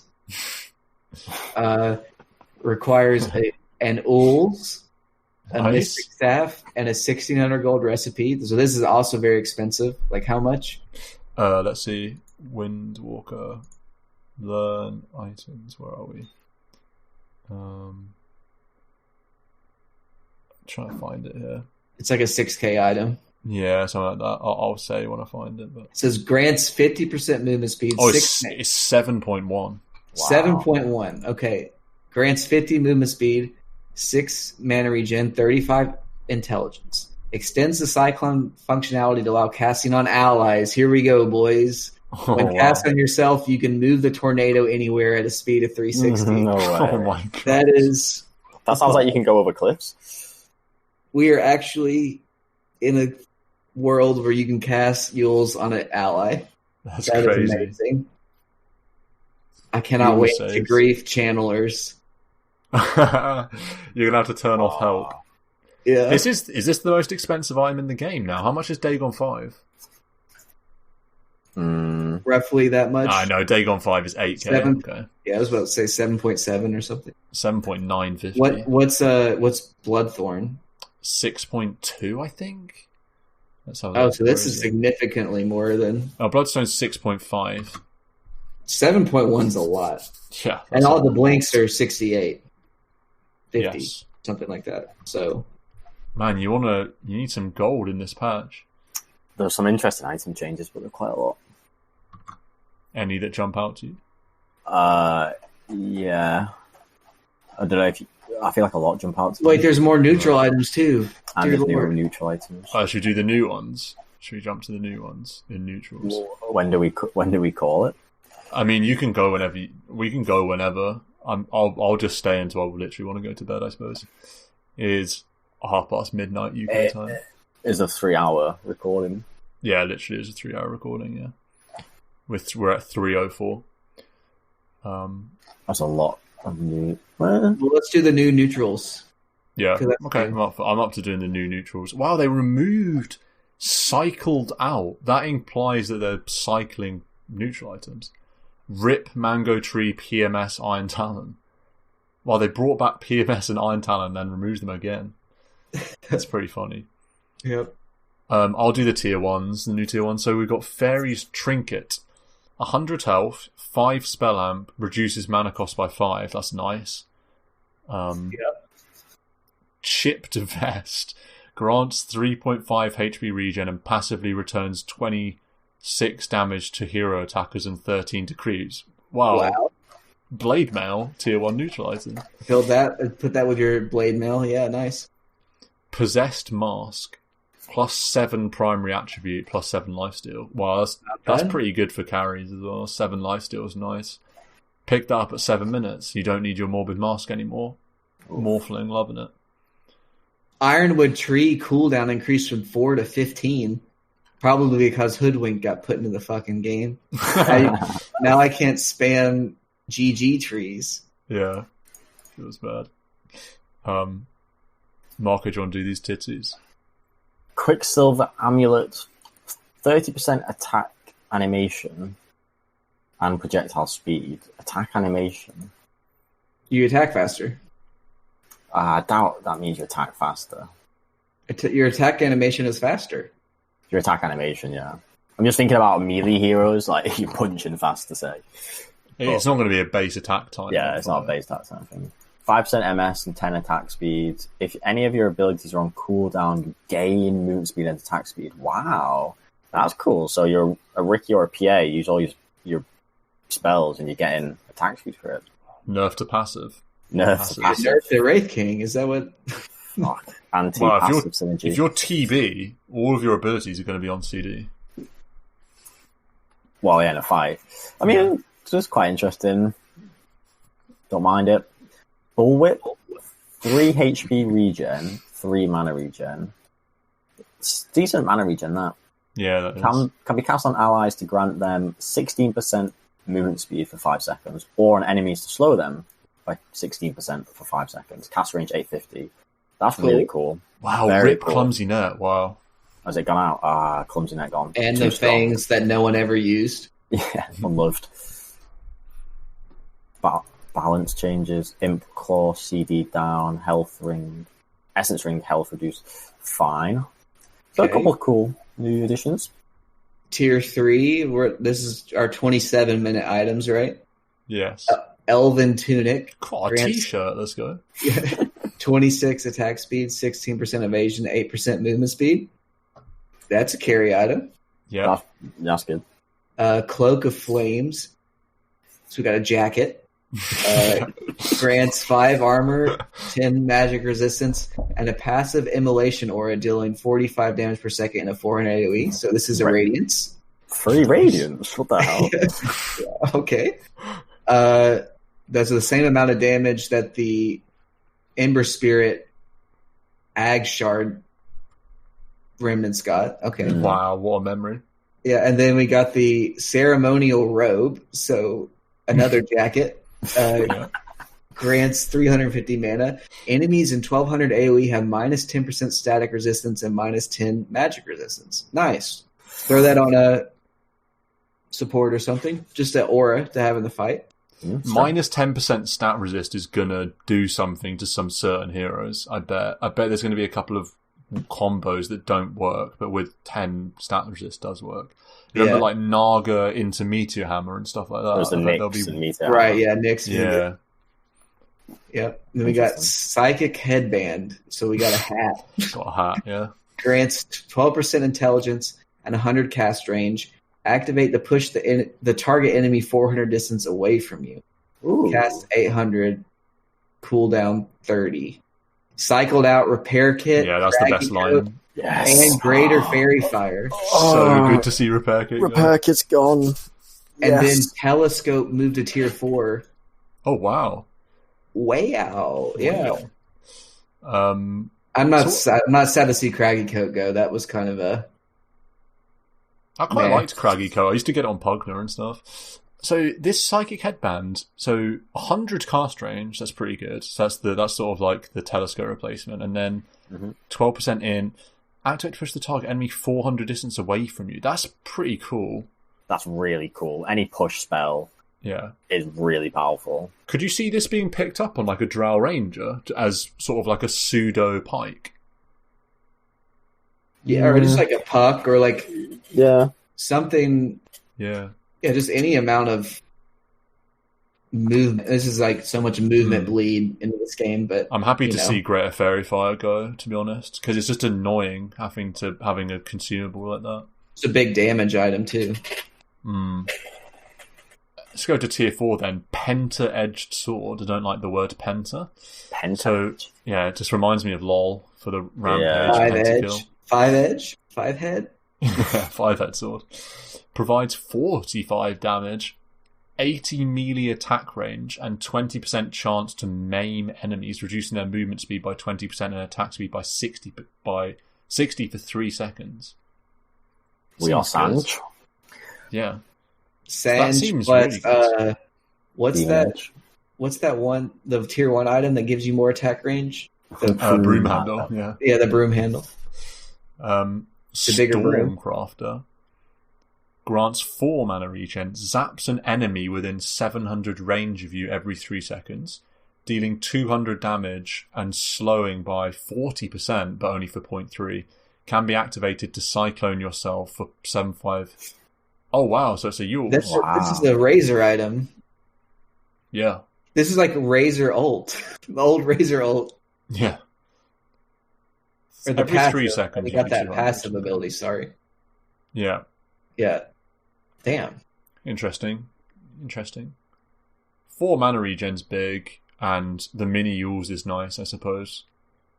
Yeah, the zap aspect doesn't seem like 200 damage every 3 seconds is nothing. Slow is cool, but it's very 3 seconds. Yeah, but I mean, there's plenty of times where that makes a difference. The self Yules though is self Yules was massive for the dispels. Then we've got Trickster Coat, which looks funny. Grants 20% evasion, 20% magic resistance. That's big. Activate to become invisible for 6 seconds. So this is Pub Stomp. Yeah. Well, 20% magic resistance, 20% evasion. So you can't die to magic or physical. And you're invis. So. And you're invis, yeah. Spells aren't landing anyway. Yeah. Cycled out Magic Lamp, Witless Shaco, Prince's Knife, and Havoc Hammer. Man, those are some heavy hitters right there. Man. Yeah, Valve are culling items, my word. And then some of the changes. Flicker's free, cooldown reduction on Spell Prisoners down, and illusion bonus damage reduced from 10% to 8%. Okay. Tier 5, here we go. Yeah, let's go. Someone can do it. We got there's only 2 of them. There's the Giant's Ring, plus 40 strength, plus 68 movement speed, plus 60% model size, and can walk over any terrain. When standing on top of an enemy, 100 AoE deals with 100% of your strength per second. 60% model size? What the fuck? You're just a pudge next to you just get a hoodwink with this item. They get normal size, is what it is. That's insane. I love that. We got a Book of Shadows is the other one. Plus 12 all stats, plus 400 night vision. Target enemy, ally, or self. Causes the target to become untargetable, but also silence, muted, and disarmed for 4 seconds. Applies a basic dispel. That one's a bit hard to parse out. It's like a disruption. All stats, 400 night vision, target an enemy, ally, or self. Causes the target to become untargetable also. Silenced. So they're untargetable, but silenced, muted, and disarmed. You could still get hit by AoE stuff, but you couldn't be right-clicked or spell-targeted. Yeah. They can still move. So it's like the Willow W. It's a big save, though, isn't it? Yeah, big save. Yeah, so you can still get them with an Earth Spike, that you just can't target them. Mm. And then goodbye to Woodland Striders and Trident. Trident was, like, no one could ever build that. And I don't think I built it once. Ballista. Oh my god, sorry, I'm demoing Pudge with the Giant's Knife. It's so dumb. Okay, sorry. Increased ballista damage. Searstone now has an active that reveals a 800 target area of the map for 5 seconds. 70-second cooldown. That seems pretty good. Force Boots can now target the unit instead of just yourself. Oh, that's cool. So they're actually Force Boots. Yeah. And yeah, that seems to be about it. Should we do these general changes then, and then we can see about wrapping maybe? The game starts at nighttime and turns to day once creeps spawn. So this makes rune ganks way easier. Because before the rune spawns, it's night, so you can't see anything, so you're way more... Now you can use your first ward at the rune ahead of time. And that's cute. This is big, yeah. You're almost going to have to. And then oh wow, have you seen this next one? Neutral creeps no longer increase their bounty over the course of the game, so farming jungle's nerfed. I didn't even realise that was a thing. Neutral stacked gold bonus reduced. Okay, so a bit less for supports that stack. Roshan armor increased. I feel like that always happens. Yeah. Radiant Ancient Camp is now easier to stack. This was so hard. Yeah, it was such a hard stack, yeah. Added lore to all items. All items, yeah. Org. Should we get going now? Part 2. Just read the lore for every item. Rearrange some items in the shop, mostly ordering based on cost changes in recent years, but also in some cases moving. Okay, cool. When combining, items will attempt to be placed into the slot of their component that has the most similar... What? It's just saying that when items combine, the new item will be where the most similar. So, like the magic stick, if it was on 3, and you had all these, but you had like a branch on slot 1, it would recombine to slot 3 because that's where the active component of the item was. Is that what it's saying? Okay, yeah, makes sense. It says will combine onto. Yeah. Okay. Cool. The neutral balance is interesting. The Thunderhide has been made mega stronger with its slam damage, slam slow, radius, and they don't have to stand still to cast the frenzy. Oh, that's huge. That makes it easier to stack. Makes it easier to stack, true, but also they're going to do more. They're going to be harder to kill, or they'll do more damage to you when you're killing that stack. 70 to 250 is a big. Yeah. Other than that, nothing else interesting in the neutral units. What do you think about the fact that the general updates are so small? Well, I think this is what they said, right? The heroes. I think they say they would do one change at a time in terms of heroes. Well, there's going to be that or game. There's got to be that Valkyrie hero that everyone thought was going to be what they came out with, and then that'll be when they do map changes and stuff. You think so? And in New Year, separate them. Yeah, that right probably now won't. That's not going to be until like February or March, is it? Earliest. Something like that.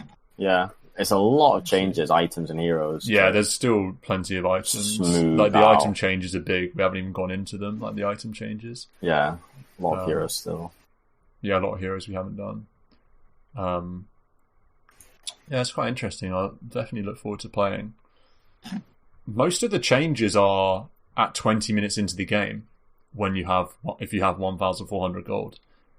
That's where if you take out that, it doesn't seem like that big of a patch. Yeah. Although I guess the new items is pretty big. Holy Locket got changed. Ooh. Yeah. Nice. Maybe someone will buy it.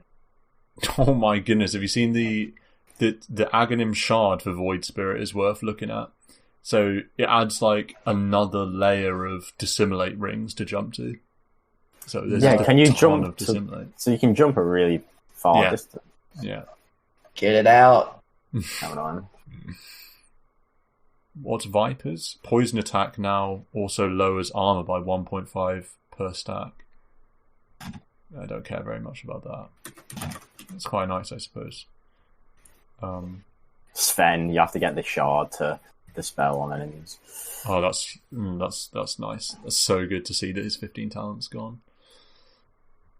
Yeah, that's Sven's been dusted. Tiny's got craggy exterior back. Passive provides 20% chance to stun the enemy for 1 second and deal 100 damage when a physical attack impacts the Tiny. Works against enemies within 400 range. Procs after an attack impacts and does not affect spell immune. So you stun... That's Craggy Exterior again. That's so funny.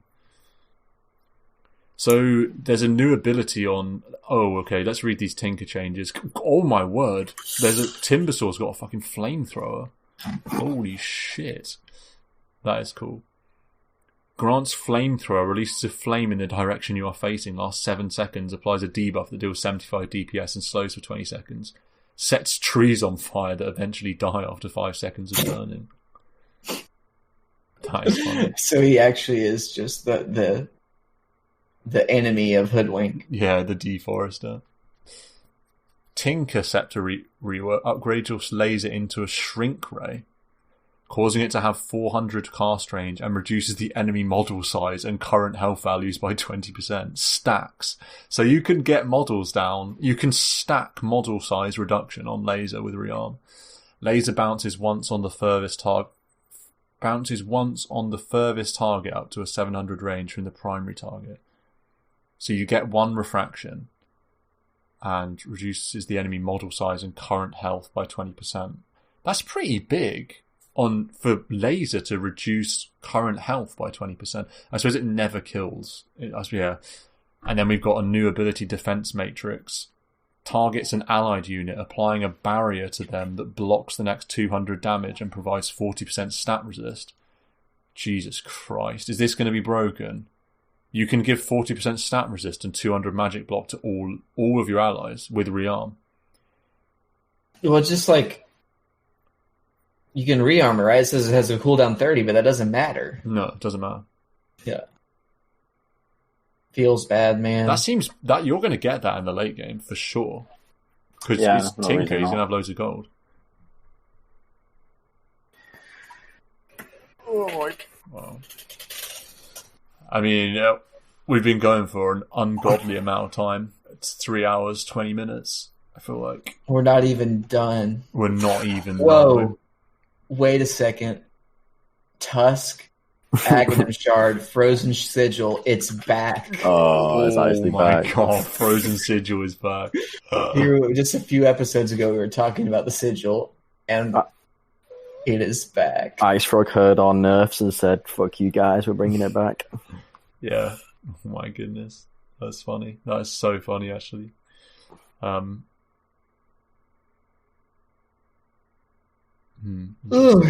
I'm tired. Fucking hell. Alright, I'm fatigued.